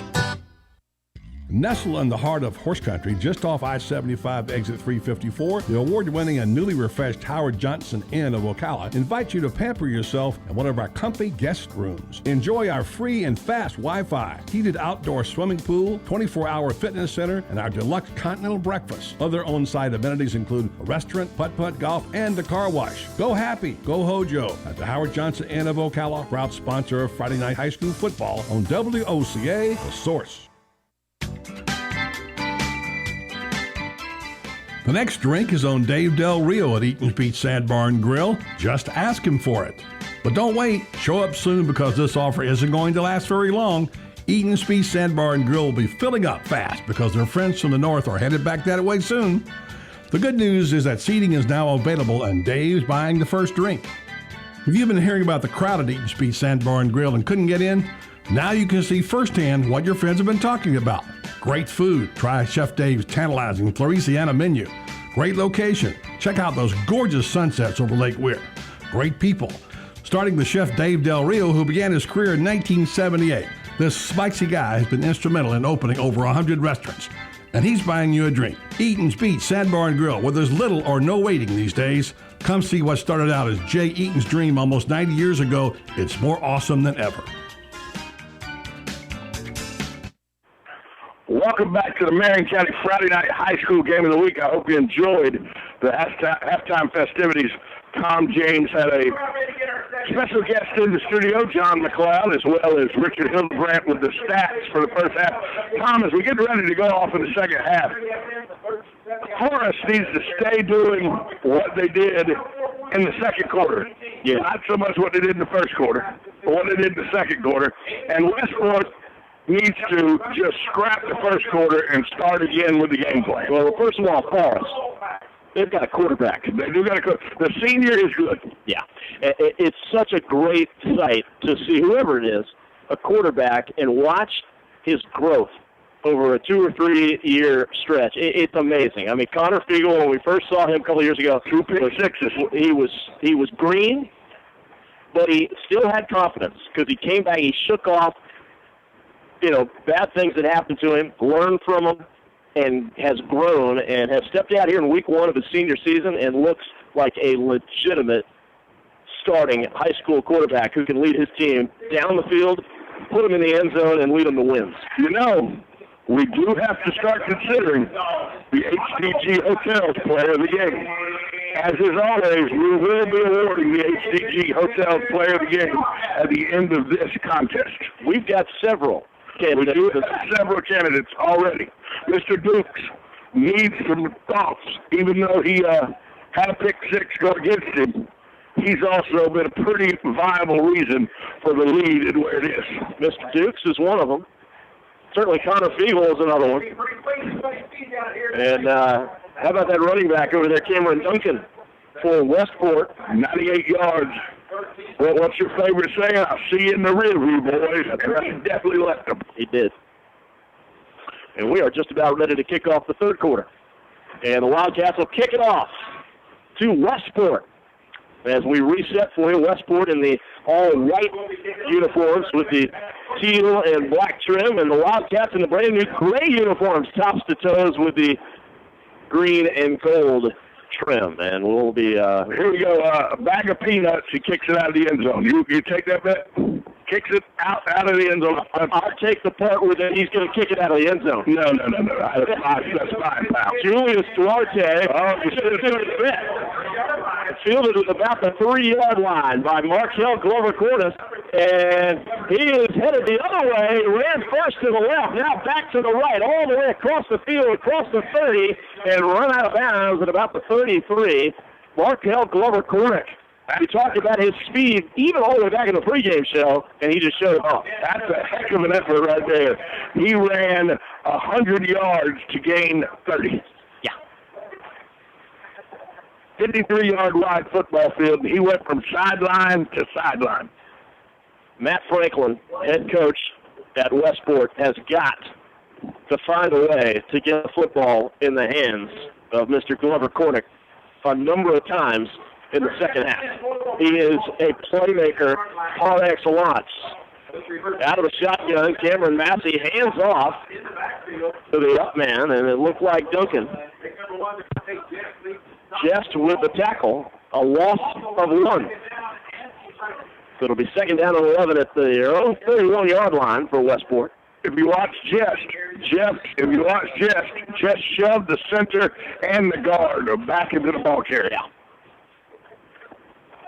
29-13, the Wildcats on top of Westport just underway in the third quarter. Cameron Duncan is wrapped up as he tries to run left by a whole host of Forest Wildcats, including Tyler Smith. Just was in there, Connor Johnson, and others. Let me tell you what happened there. The credit for that tackle, while it was a team tackle, goes to number 15, Connor Johnson, because Connor Johnson refused to let that runner get to the outside, turned him back into the inside to where his help was waiting.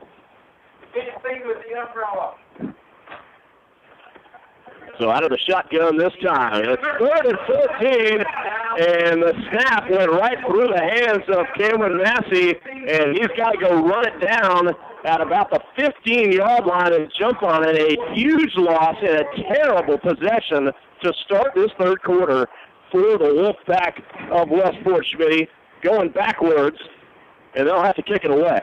That's exactly what they did. Most of the first half went backwards. The 13 points, remember, was on a pick six and a 98-yard run after Westport went backwards 2 plays in a row. So the punter is on the field, Kyle Hayward, but a flag comes out before the snap. Illegal substitution. Let them march them back another 5 yards. And it looks like Hayworth this time will field the snap in his own end zone.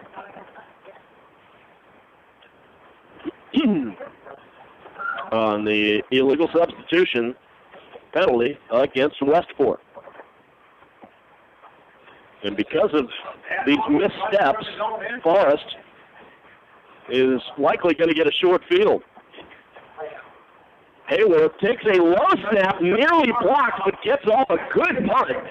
It is fielded by Varney at his own 46-yard line, and Varney down the near sideline. A huge block. Varney down inside the 10, brought down at the 6-yard line. A huge block by Devontae Chest. Oh, I'm talking about a depleting block by Devontae Chest. I'm talking about a block that's going to leave a mark, pal. That has got to be an all-time block. Devontae Chest cleared a lane, gave J.J. Varney another 20 yards down the sideline by laying out a Westport defender. He gave 20 yards and may have took 20 years off that young kid's life.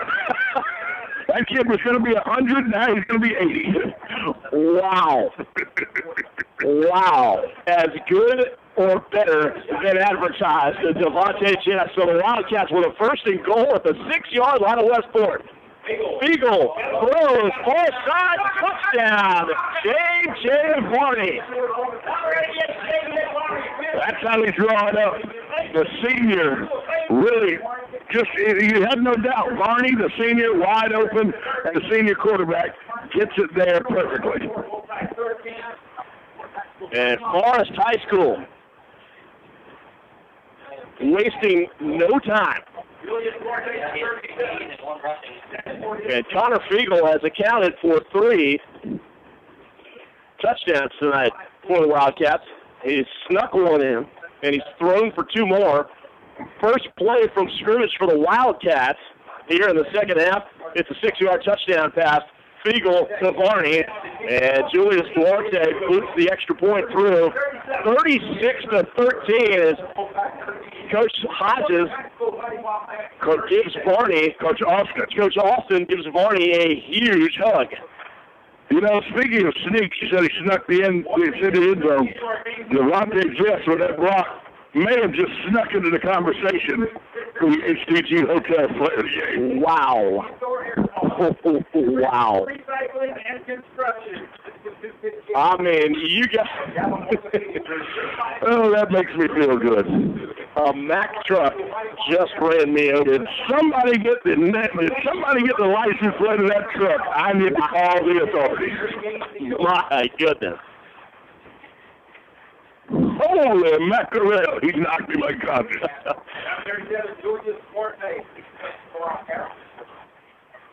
Big turnout tonight. The Forest High faithful. A lot of hope for this team this year. And I'll tell you what, they are seeing some good football. The Wildcats can play. And it's been a while since we've been able to say that. A great kick inside the 5, and it's fielded by Valentino Patton. And there's my guy, Schmitty. And a flag does come out. This is away from the play. 2 guys, a Westport guy and a Forest guy locked up with each other. Let's see how the official sees this. This could be offsetting if he does it the right way. Holding against Westport. There was some holding, all right. A face mask and shoulder pads. There was a lot going on there between those 2. The referees have been consistent tonight, though. They're not going to let any of these shenanigans go where the kids stay locked on each other away from the play for no need. They've been flagging it all night. Yep. So that'll be stepped off. And they'll spot the football all the way back at the Westport 10-yard line. And quarterback Cameron Massey and his offense have got to get something cooking quickly, because the Wildcats of Forest have scored 29 unanswered points after trailing 13-7 in the second quarter.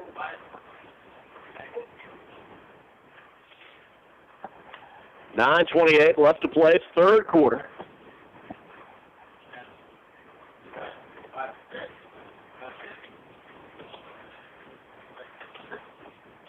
And the officials spot the football, and we're ready for play. Valentino in motion. And he takes... And there goes Valentino the other way. Valentino Patton took the screen pass and then ran back towards his right. There's a flag on the field, though, about the 27-yard line. Flags are down. It may be a hold against the Wolfpack.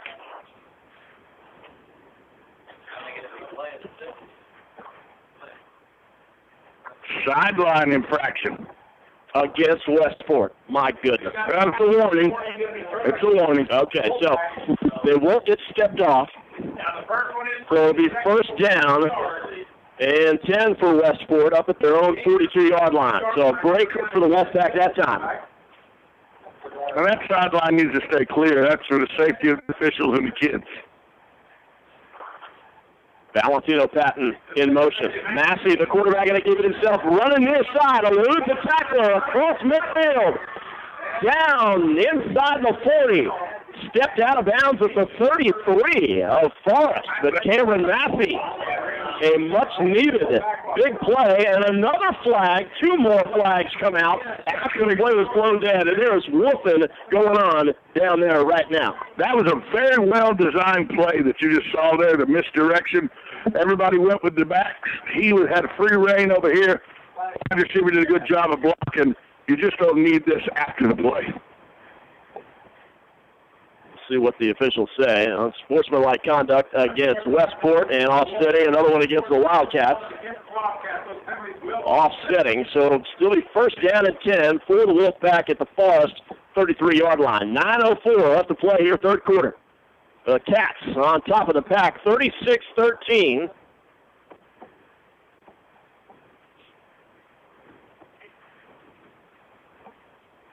O.J. Tucker, the 11th grader, he was one of the members of that offsetting penalty. He's being coached up right now by the coaching staff of Forest. Got to hand it to Cameron Massey. What a move right there. He shook the defender that time when he kept that football, eluded a tackler, picked up another 20 yards from that point. He hands off this time to Duncan. And Duncan picks up about 3 yards. They'll spot it at about the 30.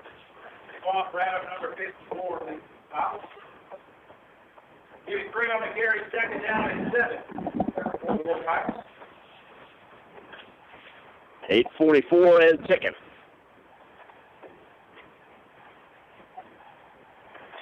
Massey takes the snap.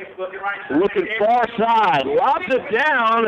It is knocked away at the last second by the defender, Greg Bradshaw. Intended for Bobby Smith down there in the corner, right about at the goal line.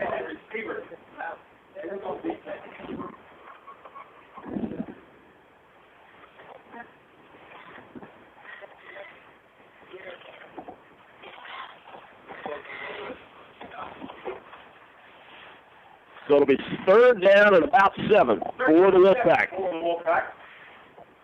Two wide receivers to the far side, another one to the near side, but the handoff goes to Duncan. He's caught in the backfield. Uh-oh. A loss of 1. It's Devontae Chest on the tackle. Uh-oh, he's limping off. He's limping. Just I don't like that. Bit. Just looking off, big man. Looks like a cramp more than anything else, the way his legs are acting. Talk about two, really, maybe two of the best football players on the field. Devontae Chest tackling Cameron Duncan in the backfield for a loss. Fourth down and 7. Forest got 7 guys up on the line. Now they back out of it.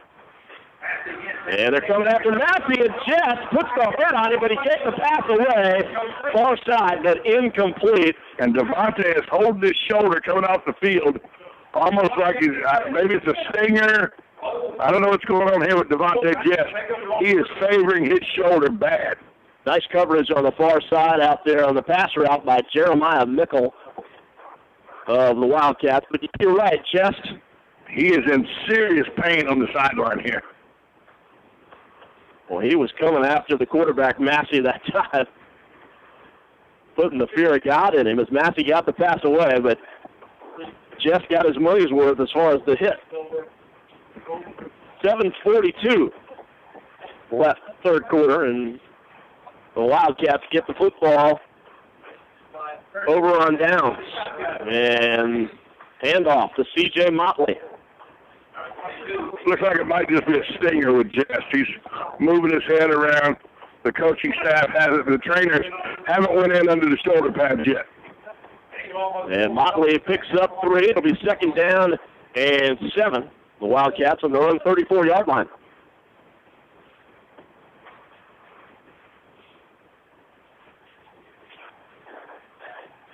Connor Fiegel, 2 touchdown passes on the night.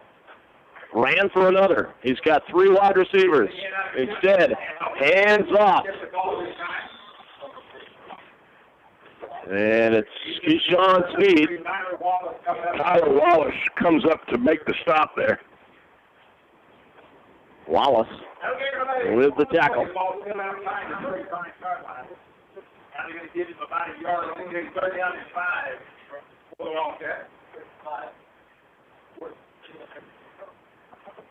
Connor Fiegel's back into the huddle time after a consultation with his coach. It'll be third down and a long 5 for the Cats. Ball spotted at the 36-yard line. Fiegel with 2 running backs flanking him in the backfield. Fiegel going to keep it himself. Ran into the wall, goes back to his left side. Still trying to elude tacklers. A flag is out, and Fiegel take it down in the backfield. There's going to be illegal blocks, holding, just an all-out flag fest there. Take your pick. Yeah. They got ample penalties they could call. Holding against the Wildcats. I'm interested to see when they turn the ball over on downs, if they do here, if number 1 gets back in the football game. The trainers have not left his side as he sat here on the bench at the end of the sidelines here for Forest. 4th and 6 for Forest, and they'll have to kick it away. First punt of the night for Forest. It'll be Julius Duarte to do the punting. Let's take a 30-second timeout. You're listening to the Marion County Friday Night High School Game of the Week, brought to you by the McDonald Offset Agency. You're listening to it on 1370 AM, 96.3 FM, WOCA, The Source. Located next door to Silver Spring State Park and a few minutes from historic downtown Ocala, our award-winning Holiday Inn Express Hotel and Suites of Silver Springs is a place to stay for a friendly, memorable, and fun experience. Enjoy our fast and free Wi-Fi, complimentary hot breakfast, and free parking. Whether you're in town for work or play, our friendly staff will make you feel right at home. That's the Holiday Inn Express and Suites of Silver Springs, proud sponsor of Friday night Marion County High School football on WOCA, The Source. At Farmers. Welcome back to the Marion County Friday Night High School Game of the Week, brought to you by the McDonald Offset Agency. Remember to stay with us at the end of the game as we select the HDG Hotels player of the game. Now back on the play-by-play with 6:05 to go in the third quarter. Tom James. Thank you, Schmitty. And it'll be Julius Duarte in for the first punt for the Wildcats of the game this evening. 6:05 left to play in the third quarter. Forest on top of Westport, 36-13. Duarte's punt, end over end. Inside the 35, still rolling down at right at the 30, right on the chalk is where it's blown dead. So that's where Westport will start its possession. Third possession of the half for Westport. And number 1, ice on his shoulders, still on the sideline. Try to get a report on that. Devontae Jest on the sidelines. He has delivered some massive hits in this football game to just about anybody who's in his way. And Cameron Massey takes the snap, swings it near side. It is incomplete, intended for Glover Cornick. Intended out there, number 2, Markel Glover Cornick. Brings up second down and 10. You really want to find just about any way that you can get the ball in the hands of Glover Cornick. If you're Westport, Schmitty, do it. Maybe a direct snap to the guy. Valentino Patton just got up wanting to fight. Then he got told by the referee to leave the field. He turned around and barked at the referee. He's lucky he didn't get a penalty.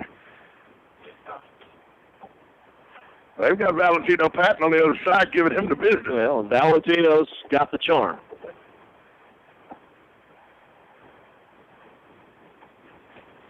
.5:45 left, third quarter. Massey over the middle, incomplete. It was intended for Bobby Smith. Good coverage by the Wildcat defense, and that brings up quickly third down and 10. Is he still looking for his first completion of the game? Yes. I thought he was. Yeah. He's completed one pass. That little swing pass, I remember that. That's right. Massey back to throw, third and 10, pulls it down, still looking, unclipped the pass, it is complete up at the 46-yard line to Bobby Smith. The tackle that time made by Steve Decius, but that's a first down. That is Massey's second completion here of the football game. That was a good one. You know what? He's got that sixth sense the quarterback possesses. The referee even looked to check to see where he let the ball go. He was just behind the line of scrimmage. Yeah.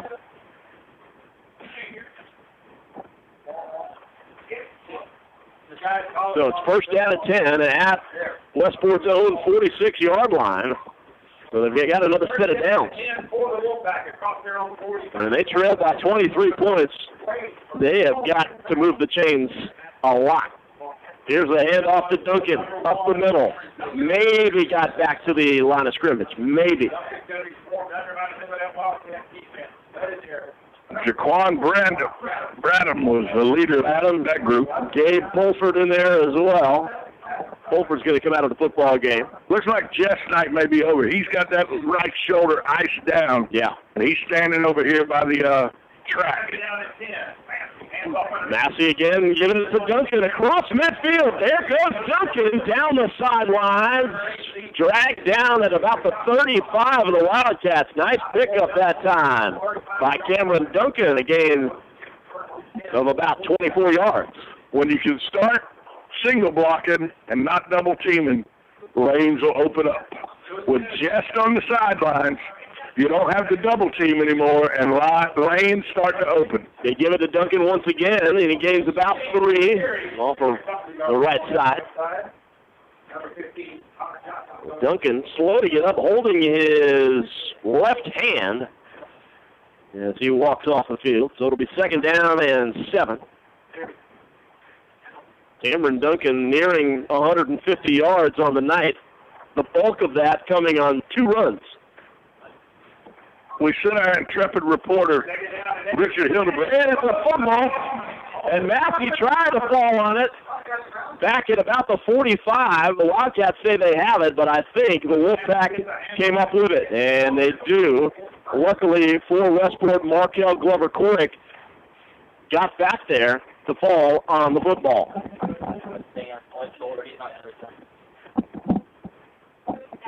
We just got the news from the sideline. A stinger is the report for DeMonte Jess. He will not return. He has done his job tonight, and the Wildcats lead by 23 points, probably wise. Third down, and we're going to call it about 15. Third and 15. Massey back to throw, looking down the far sidelines, way over the head of Bobby Smith, and incomplete. So that'll bring up fourth down and long. He may not be accurate, but he's got it done. That's pretty good cannon he's got on him. He threw that ball a long way on a rope. Interesting call right here for Westport. But you're down by this much. You're not a great punter. No. You're at the 45. You need points. And they are going to go for it on fourth down, and it looks like about 21. At the Forest 45, they've got to get down to about the 26. Massey scrambling, running near side. Unclips it downfield. It is intercepted that time picked off by the senior defensive back, Steve Deschus, and a flag. It comes down. That's like a punt there. It is. It's like a punt. They got a penalty right in the middle of the field. It's going to be against Forrest. Let's see what the call is. Massey was under severe pressure as he let go of that pass. Illegal block in the back is what the call is going to be. So we'll go against the Wildcats. But nonetheless, it'll be Forest football as they step off the penalty. The infraction occurred at the 23-yard line. And they're going to spot the football back at the 14. It'll be first down and 10 for Forest at their own 14-yard line. The Cats comfortably in front, 36-13. 3 minutes, 5 seconds left to play third quarter. We're live at Forest High School, week 1 of the high school football season for 2015. Good to be back on the air this year. Once again, our 4th season together.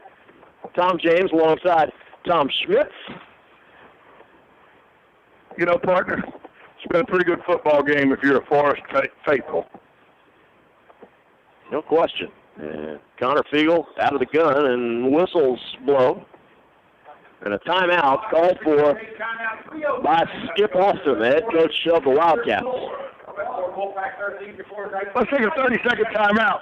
You're listening to the Marion County Friday Night High School Game of the Week. Forest 36, Westport 13. We'll be back after this short timeout on WOCA, The Source. Located next door to Silver Spring State Park and a few minutes from historic downtown Ocala, our award-winning Holiday Inn Express Hotel and Suites of Silver Springs is a place to stay for a friendly, memorable, and fun experience. Enjoy our fast and free Wi-Fi, complimentary hot breakfast, and free parking. Whether you're in town for work or play, our friendly staff will make you feel right at home. That's the Holiday Inn Express and Suites of Silver Springs, proud sponsor of Friday night Marion County High School football on WOCA, The Source. There's a car accident in this country every 5 seconds. That's why Allstate thinks it's time for an entirely different kind of car insurance, with features like accident forgiveness and a safe driving bonus. It's called Your Choice Auto, and it's only from Allstate. Are you in good hands? You deserve better. Sign up for Your Choice Auto from Allstate. Call the McDonald Agency today at 622-2333. Features are optional and subject to terms, conditions, and availability. Allstate Insurance, Northbrook, Illinois.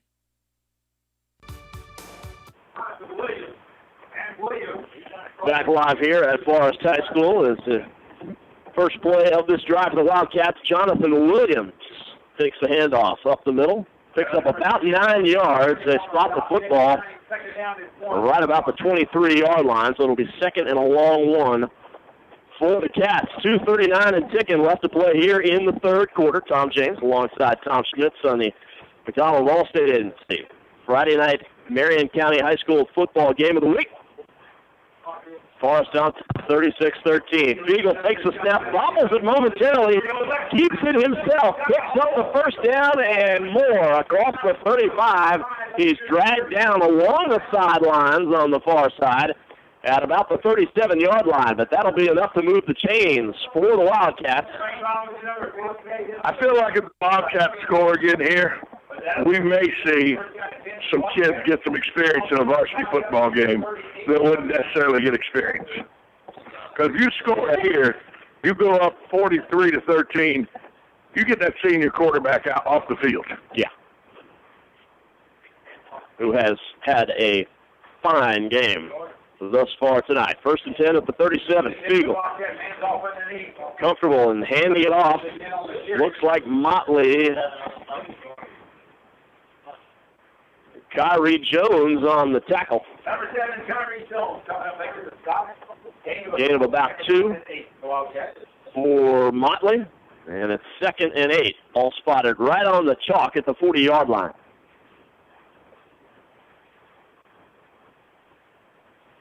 As we tick towards a minute and a half to play in the third quarter.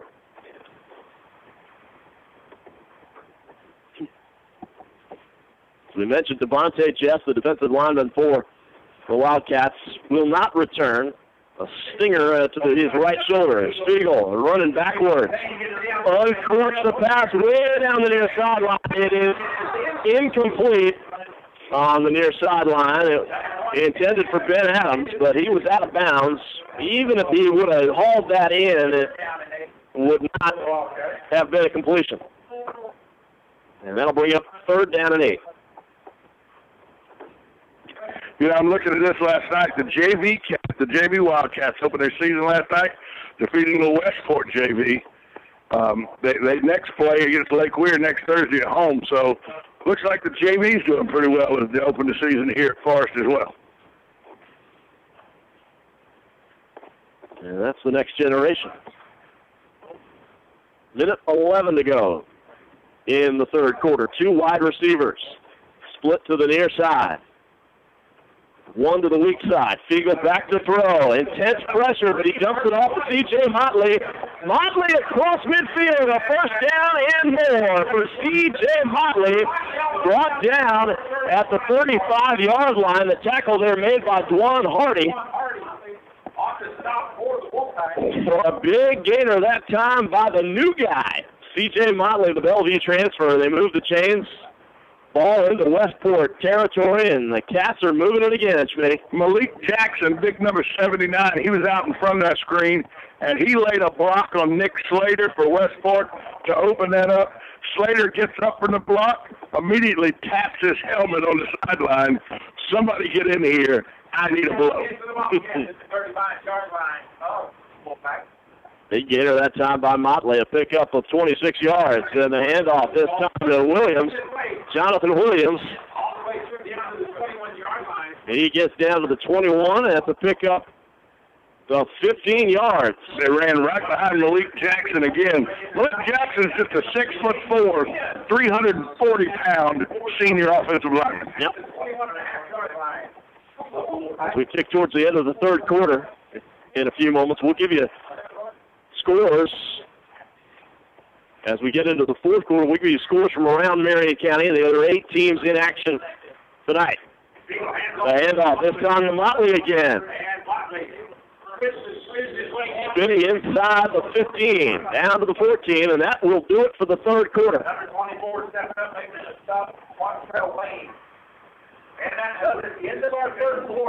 As we head to the 4th quarter, Forest threatening again to add to its 23-point lead. They lead at 36-13 with a quarter to play over Westport here in Week 1 of the high school football season. Let's take a full timeout. You're listening to the Marion County Friday Night High School Game of the Week on 1370 AM, 96.3 FM, WOCA, The Source. Located next door to Silver Spring State Park and a few minutes from historic downtown Ocala, our award-winning Holiday Inn Express Hotel and Suites of Silver Springs is a place to stay for a friendly, memorable, and fun experience. Enjoy our fast and free Wi-Fi, complimentary hot breakfast, and free parking. Whether you're in town for work or play, our friendly staff will make you feel right at home. That's the Holiday Inn Express and Suites of Silver Springs, proud sponsor of Friday night Marion County High School football on WOCA, The Source. There's a car accident in this country every 5 seconds. That's why Allstate thinks it's time for an entirely different kind of car insurance, with features like accident forgiveness and a safe driving bonus. It's called Your Choice Auto, and it's only from Allstate. Are you in good hands? You deserve better. Sign up for Your Choice Auto from Allstate. Call the McDonald Agency today at 622-2333. Features are optional and subject to terms, conditions, and availability. Allstate Insurance, Northbrook, Illinois. Welcome back to the Marion County Friday Night High School Game of the Week. As we start the 4th quarter, here to bring you home, Tom J. Get you updated on some of the scores of some of the other games around Marion County. Vanguard in the 4th quarter, leading Palatka. And I just lost that score. I had that score, Schmitty, and it went away. We'll get back to that. Trust me. Motley takes the handoff inside the 10-yard line. Still carrying would-be tacklers down to about the 7. C.J. Motley making his claim to perhaps be the HDG Hotels player of the game. You never know. Still up in the air. Although I'm leaning in one particular direction right now. We still got a ways to go, though. I got a stinger. It's 1st down and goal. I got a stinger. I'm leaning towards having a stinger. I don't know. You know me, I'm going to try everything I can do to give it to my boy. We may have to fight this one out. And off this time to Williams, nearly untouched, right up the middle, and I'll see you in my rear view, boys. A 7-yard touchdown run by Jonathan Williams. Flag is down. Will it stand?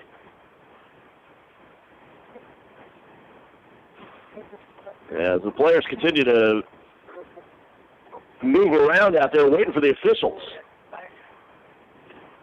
Williams took it in straight up the middle from 7 yards out, but it's motion against the Wildcats. They call against the Wildcats. Now, and let's get back quickly to that Vanguard Palatka score. The Knights in the fourth quarter leading Palatka 25-6. So the touchdown gets taken off the board. And they'll back the Wildcats up 5 yards. Some other scores from around the area. Looks like a final at Trinity Catholic.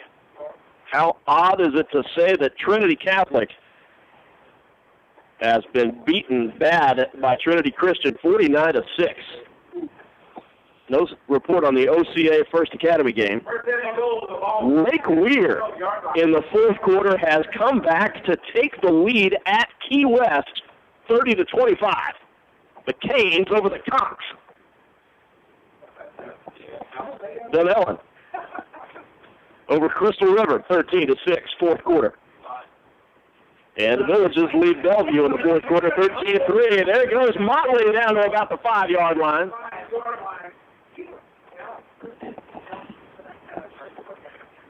And they'll move it and make it second down and goal from the 5. Well, if you can't stop it, we'll just keep running it. It looks like the same play.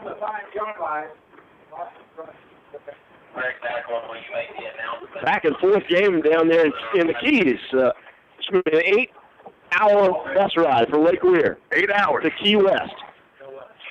The Canes taking on the Conks. I'm in the door over there. Connor Fiegel again out of the shotgun. 3 wideouts. Instead, he gives it to Williams up the middle. Williams down to about the 1. Just short of the goal line. With 10.5 minutes left to play.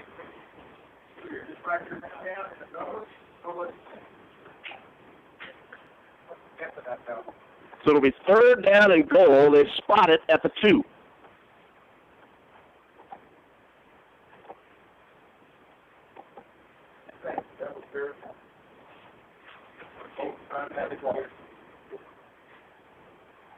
Two wide receivers again. To the right, 1 to the left, and there's movement all over the line. A couple more scores, Tom. Denellen beating Crystal River 13-6 in the fourth quarter, and the Villages all over Bellevue 13-3 early in the fourth quarter.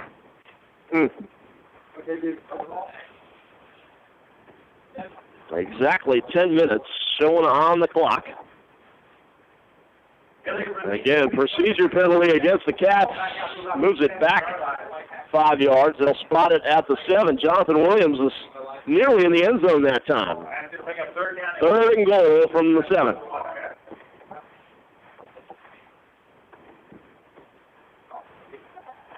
So you wonder now, does Fiegel rear back and throw it this time, Schmitty, from the 7-yard line on third down? He's got Motley and Williams next to him in the backfield.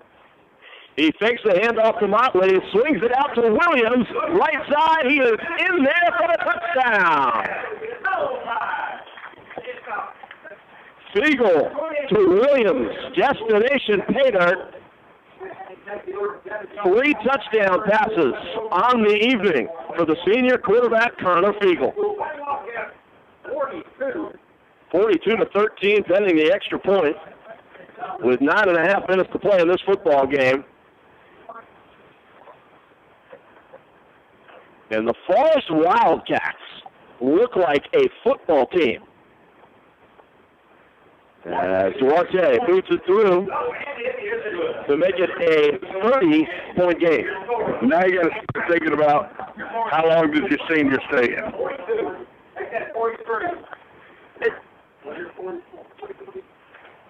33-13, Forest on top. And of all the scores that we are seeing tonight, Smitty, involving area teams, I dare say perhaps the most impressive team tonight anywhere in Marion County is the one we're looking at right here, Forest. I agree with that. They're very impressive tonight. After that rough start, maybe getting the jitters of the first game out of the way. No question about it. Home insurance, car insurance, motorcycle insurance, whatever your insurance needs, call the McDonald Allstate Agency. They have you covered. You can reach them for all your insurance needs at 352-622-2333. That's 352-622-2333. Are you in good hands? Now back to Tom James. And Duarte kicks it, and it lands just on the other side of the goal line, so that's a touchback. With 9:33 left to play in the game. HTG Hotels is your destination for an affordable, inviting night stay. Whether you choose Holiday Inn Express in Silver Springs, the Howard Johnsonville Highway 27 at I-75, or the Sleep Inn and Suites on I-75 at the Bellevue exit, HTG Hotels is a good and restful night stay. Tom, just an impressive night by the Forest Wildcats. Up by 30 after giving up 13 unanswered. They've come back now with, what they have, 16. I can't even do the math, just a bunch. 36 unanswered points for Forest.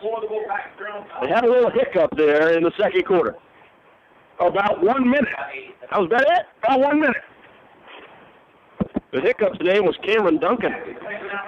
And a pass to the far side intended for Glover Cornick, incomplete, and perhaps the biggest failing for Westport on this evening has been their lack of their ability to get it to Markel Glover Cornick in space to let him do his thing. Well, let me ask you a question. What do you take from this side? The assistant coaches have removed the headsets. The scissors lift with the other set of coaches on the headset has come down and been vacated by the Forest Wildcats. That's a pretty confident move. And Massey is in the backfield, fumbles it. It is picked up. Dylan Whittingham hit Massey hard, caused the fumble. It was picked up by Jalen Gadsden, who returned it for a short gain. That's just good football, Tom. Yeah.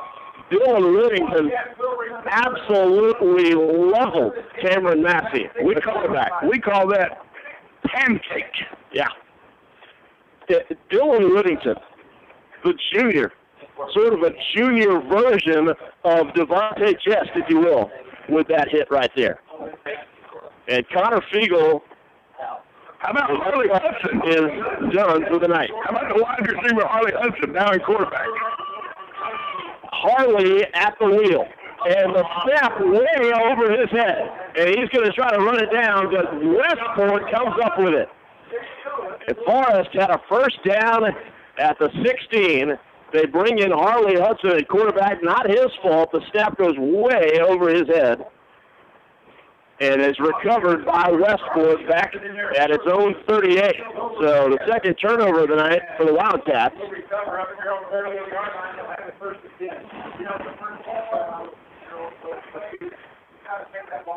That ball was snapped by Blake Weiss well over the head. Harley never got a chance to get a hold of the handlebars that time. He did not.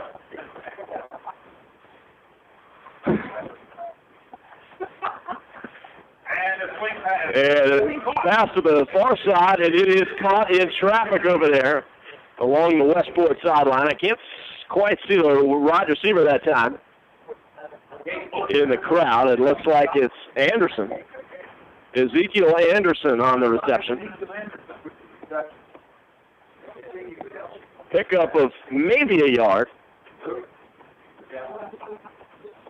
8:40 to play and ticking. Week one of the high school football season. It's been all Forest over Westport. They lead at 43-13. The handoff. It looks like Duncan on the carry. Gain of about 2. That'll bring up 3rd down and 7 for Westport. Low snap. Massey trying to get on it back there. He is able to recover the fumble. He never got a hold of that snap. Had to try to pick it up almost off the turf, Schmitty, and was able to pounce on it. But now it's 4th down and 13 for Westport. Let me tell you, Dylan Whittington, for all the good he's done tonight, he went to lay the hit on the quarterback instead of recognizing that the ball was on the ground. Dylan Whittington misses a great opportunity to get a fumble and take back over for Forrest. He was so intent on putting the hit in that he failed to realize the football is your objective. And whistles and flags fly. False start, maybe. 7.5 to play. That's going to be offside. Hey, Coach, they're going to need to call against the Wildcats. That's going to make a 4th down and 10 for the fullback.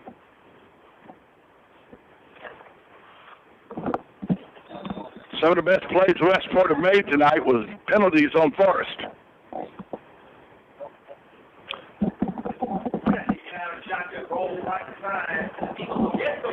And the pass intercepted by Gadsden. Gadsden's 2nd interception. Gets it across midfield. He picks Massey off, takes it down the far sideline inside the 40. We've got an injured Wolfpack player on the other side of midfield at about the 42. But Jalen Gadsden with 2 interceptions, 5 turnovers for Westport tonight, Schmitty. And Jalen Gadsden says, just a minute, big man up there in the booth, I want my name mentioned in the HDG Hotels discussion. 2 interceptions. For good run backs both times. Yes. 7:01 to play. We can't see who the injured player is as he is able to make it to his feet. It's number 38, Landon Futch. And he's able to walk off under his own power, so that's a good sign. And it will be Forrest football.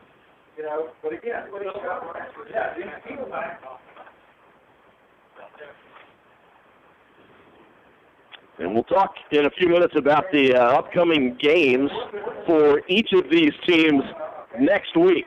And just a hint, degree of difficulty is ratcheted up for both of them exponentially next week. Exponentially. For both of them. We'll have one of these teams next week in the Marion County Friday Night High School Game of the Week. Yeah, is that what you call a tease? It is. Yeah. And here's the head of Harley Hudson, hands it off. This time it looks like number 24 on the carry, David Bishop. Number 24, David Bishop on the carry for the Wildcats. Pickup of about 4. Bishop down to about the 28.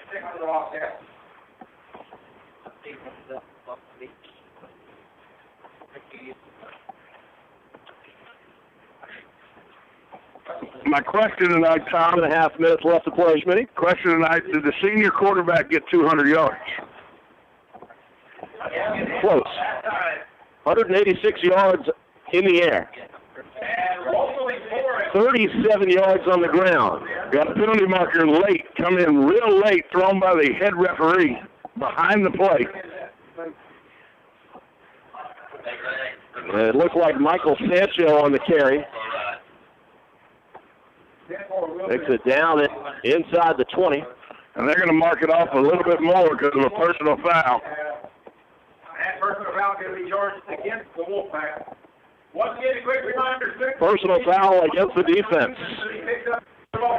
And a Wildcat now, along with help from the official, marches the football down inside the 10 at about the 7, and a timeout, water break, with 6 minutes and 20 seconds left to play in this football game, week 1 of the high school football season. It's all Forrest Wildcats over Westport, 43-13. Let's take a 30-second timeout. You're listening to the Marion County Friday Night High School Game of the Week right here on 1370 AM, 96.3 FM, WOCA, The Source.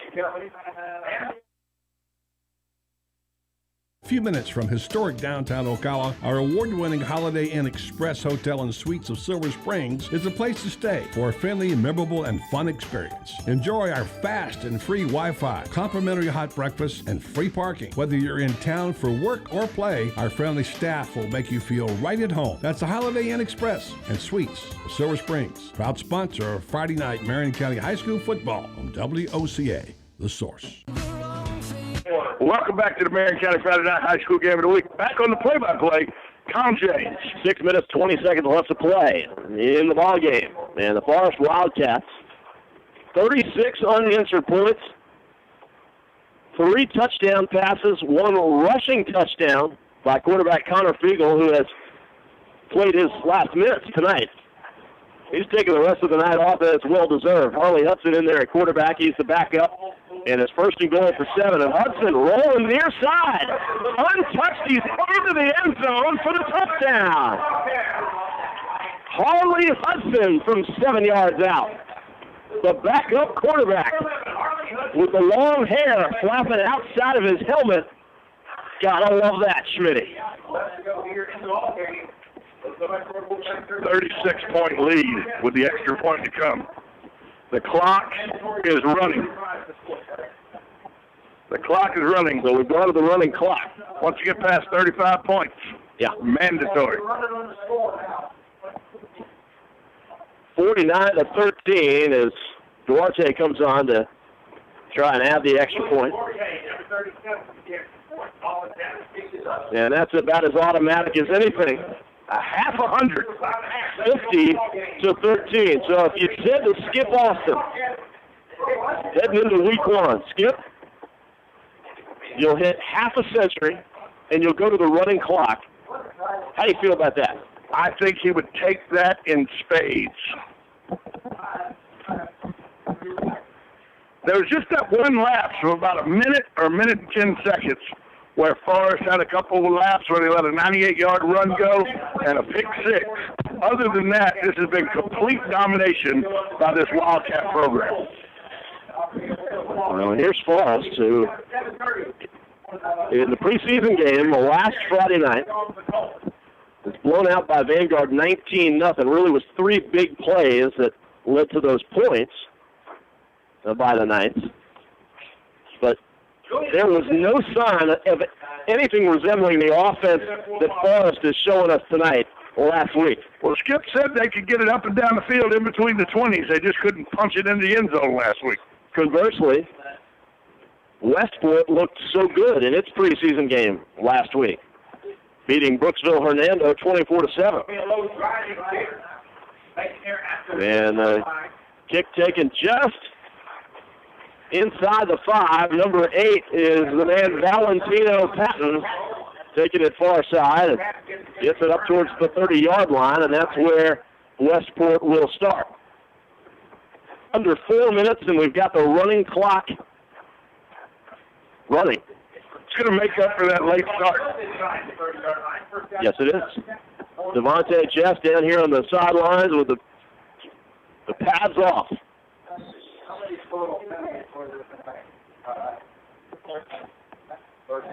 3.5 minutes left to play.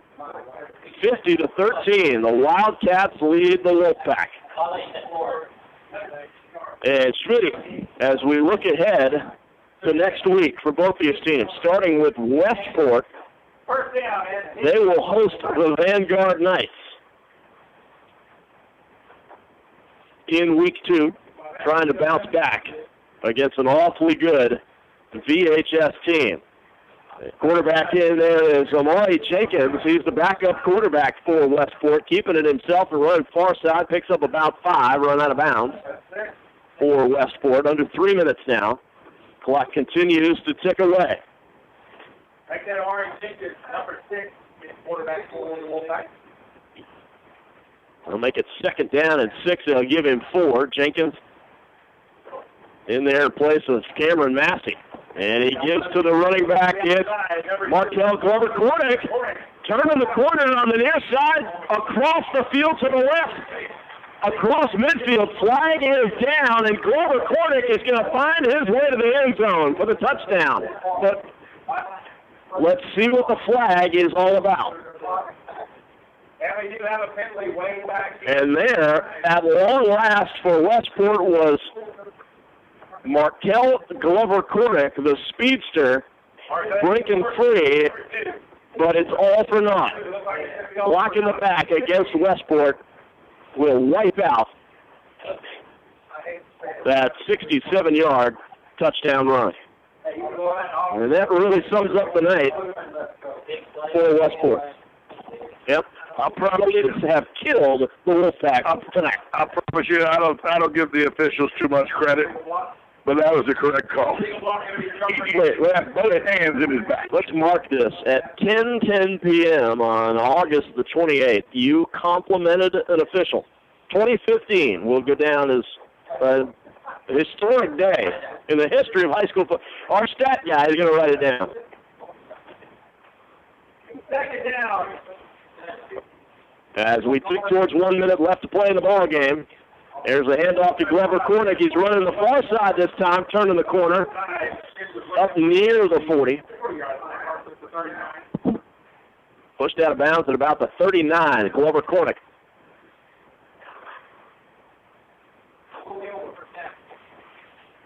In the final minute, maybe time for one more play, possibly two. But the Wildcats of Forest High School are going to go 1-0. And the Cats looking good as they get set to take on North Marion next Friday night. And that will be our McDonald Allstate Agency Marion County Friday night high school football game of the week. A week from tonight, Friday night, Forest at North Marion. Timeout taken. You won't be on that call, though, will you? I will not be with you next week. You will not be with me next week. It'll be me and our stats guy, Richard Hildebrand, on the call next week. That'll be a step up in quality. 33 seconds left. Not sure why time was called at this particular point, Schmitty, with just 33 seconds left. A little bit of a surprise.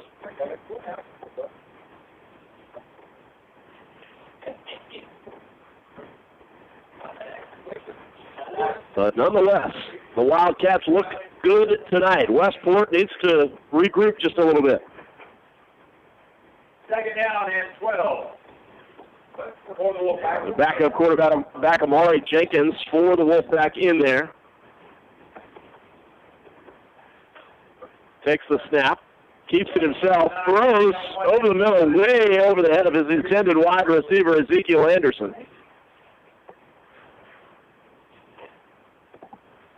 And that should do it, Schmitty. I believe that'll be the last play of the game. Well, Westport's going to try to get one more play off. They are going to run another play. 8 seconds, 7, 6. We'll see if they can snap it. They do. And Jenkins looking downfield, scrambling. And he is tripped up in the backfield. The tackle made on the final play by Nick Ambrose, and that's your ball game. And the Wildcats of Forest High School, impressive tonight in week 1 as they defeat the Wolfpack from Westport, avenging last year's double overtime loss. Your final score tonight, Forest 50, Westport 13 on the McDonald Allstate Agency Marion County Friday night high school football game of the week. Do we have the stats for the end of the game, Richard? Let's get those stats. Let me see what we got here. We're trying to get the stats here. Let's get a few score updates as well if we can get those. And, of course, we've got coming your way the HDG Hotels Player of the Game award yet to be named. And I think Schmitty and I might fight it out, might duke it out for this one. Connor Fiegels had 186 yards on the passing, 3 touchdowns through the air, 1 rushing. He had 37 yards on the ground for well over 225 total yards for Connor Fiegel. Was he 12 for 16. 12 for 18. 12 for 18 through the air. Williams, 46 yards, 62 yards, 1 touchdown. Motley, 63 yards. Varney had 36 yards and 1 touchdown receiving, and Motley had 3 catches for 39 yards. So let's go ahead and start with the HCG player of the game. I think it's a no-brainer here with 225 all-purpose yards, 3 touchdowns through the air, 1 on the ground. My vote's going to the senior quarterback, Connor Fiegels. Guess that means no drama. We're not going to duke it out. I thought you were all over your guy, Jest, who had a great game. Hard hits, at least 6 tackles out there. Great game for Devontae Jest, but the guy who had the ball in his hands all night and put up those incredible numbers, it can go to no one except the senior quarterback, Connor Fiegel of the Forest Wild. Connor Fiegels, your HCG Hotels player of the game. Let's get some scores from around the area, Tom James. We got Palatka and Vanguard. That's in the fourth quarter. It's 25-12 Vanguard. Trinity Christian, as you said, walloped Trinity Catholic 49-6. Janelle all over Crystal River 20-6. The Star Banner website's a little slow for me on the phone here. Of course, you know it's here, like you said, 50-13. North Marion plays tomorrow night against Blanche Eli down in South Florida. Yeah, Pompano Beach. Yep. Pompano Beach. 7:30. And so next week, Forest put 50 up on Westport.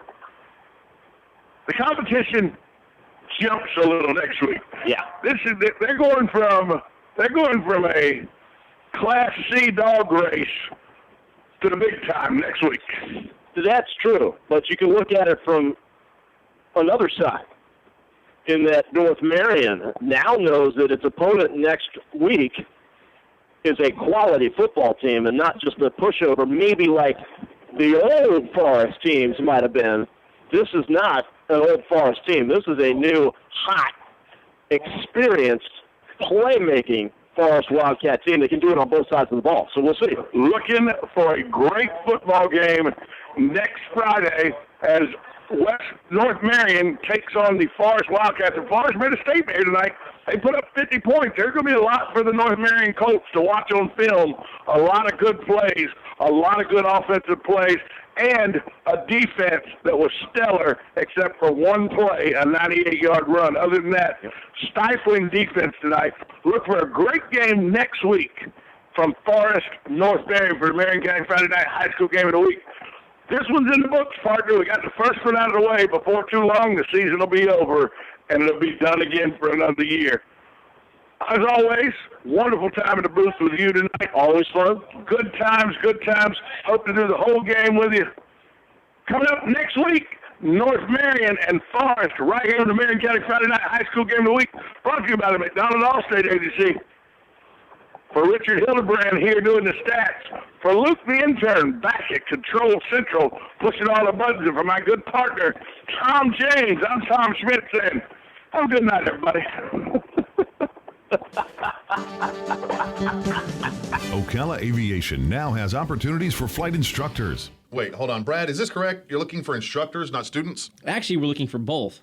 Well, that's descriptive. Well, I need flight instructors because we're now affiliated with a major university and can offer 4-year degrees. Plus, we're also approved to work directly with VA students. Okay, so a degree in what, and what's a VA student? Well, it's a bachelor's degree in aeronautics, which includes a commercial pilot's license, and there's financial aid available. By VA students, I mean veterans. They now have access to new benefits to pay for flight training. Okay, so you have new opportunities for new students. What about the instructor side of it? Well, with new students, we need more instructors. Oh, yeah, that makes sense. So, if anyone out there is a flight instructor, I want to encourage them to come see me. And if they're not an instructor but have their commercial license, we can help them become an instructor. So they get their instructor license and have a job too. Exactly. So you got a lot going on. The VA, the college, and now hiring instructors and future instructors too. Yep. So now can we get the commercial started? Already ahead of you. Call Brad to get your adventure started today at Ocala Aviation, 861-7484.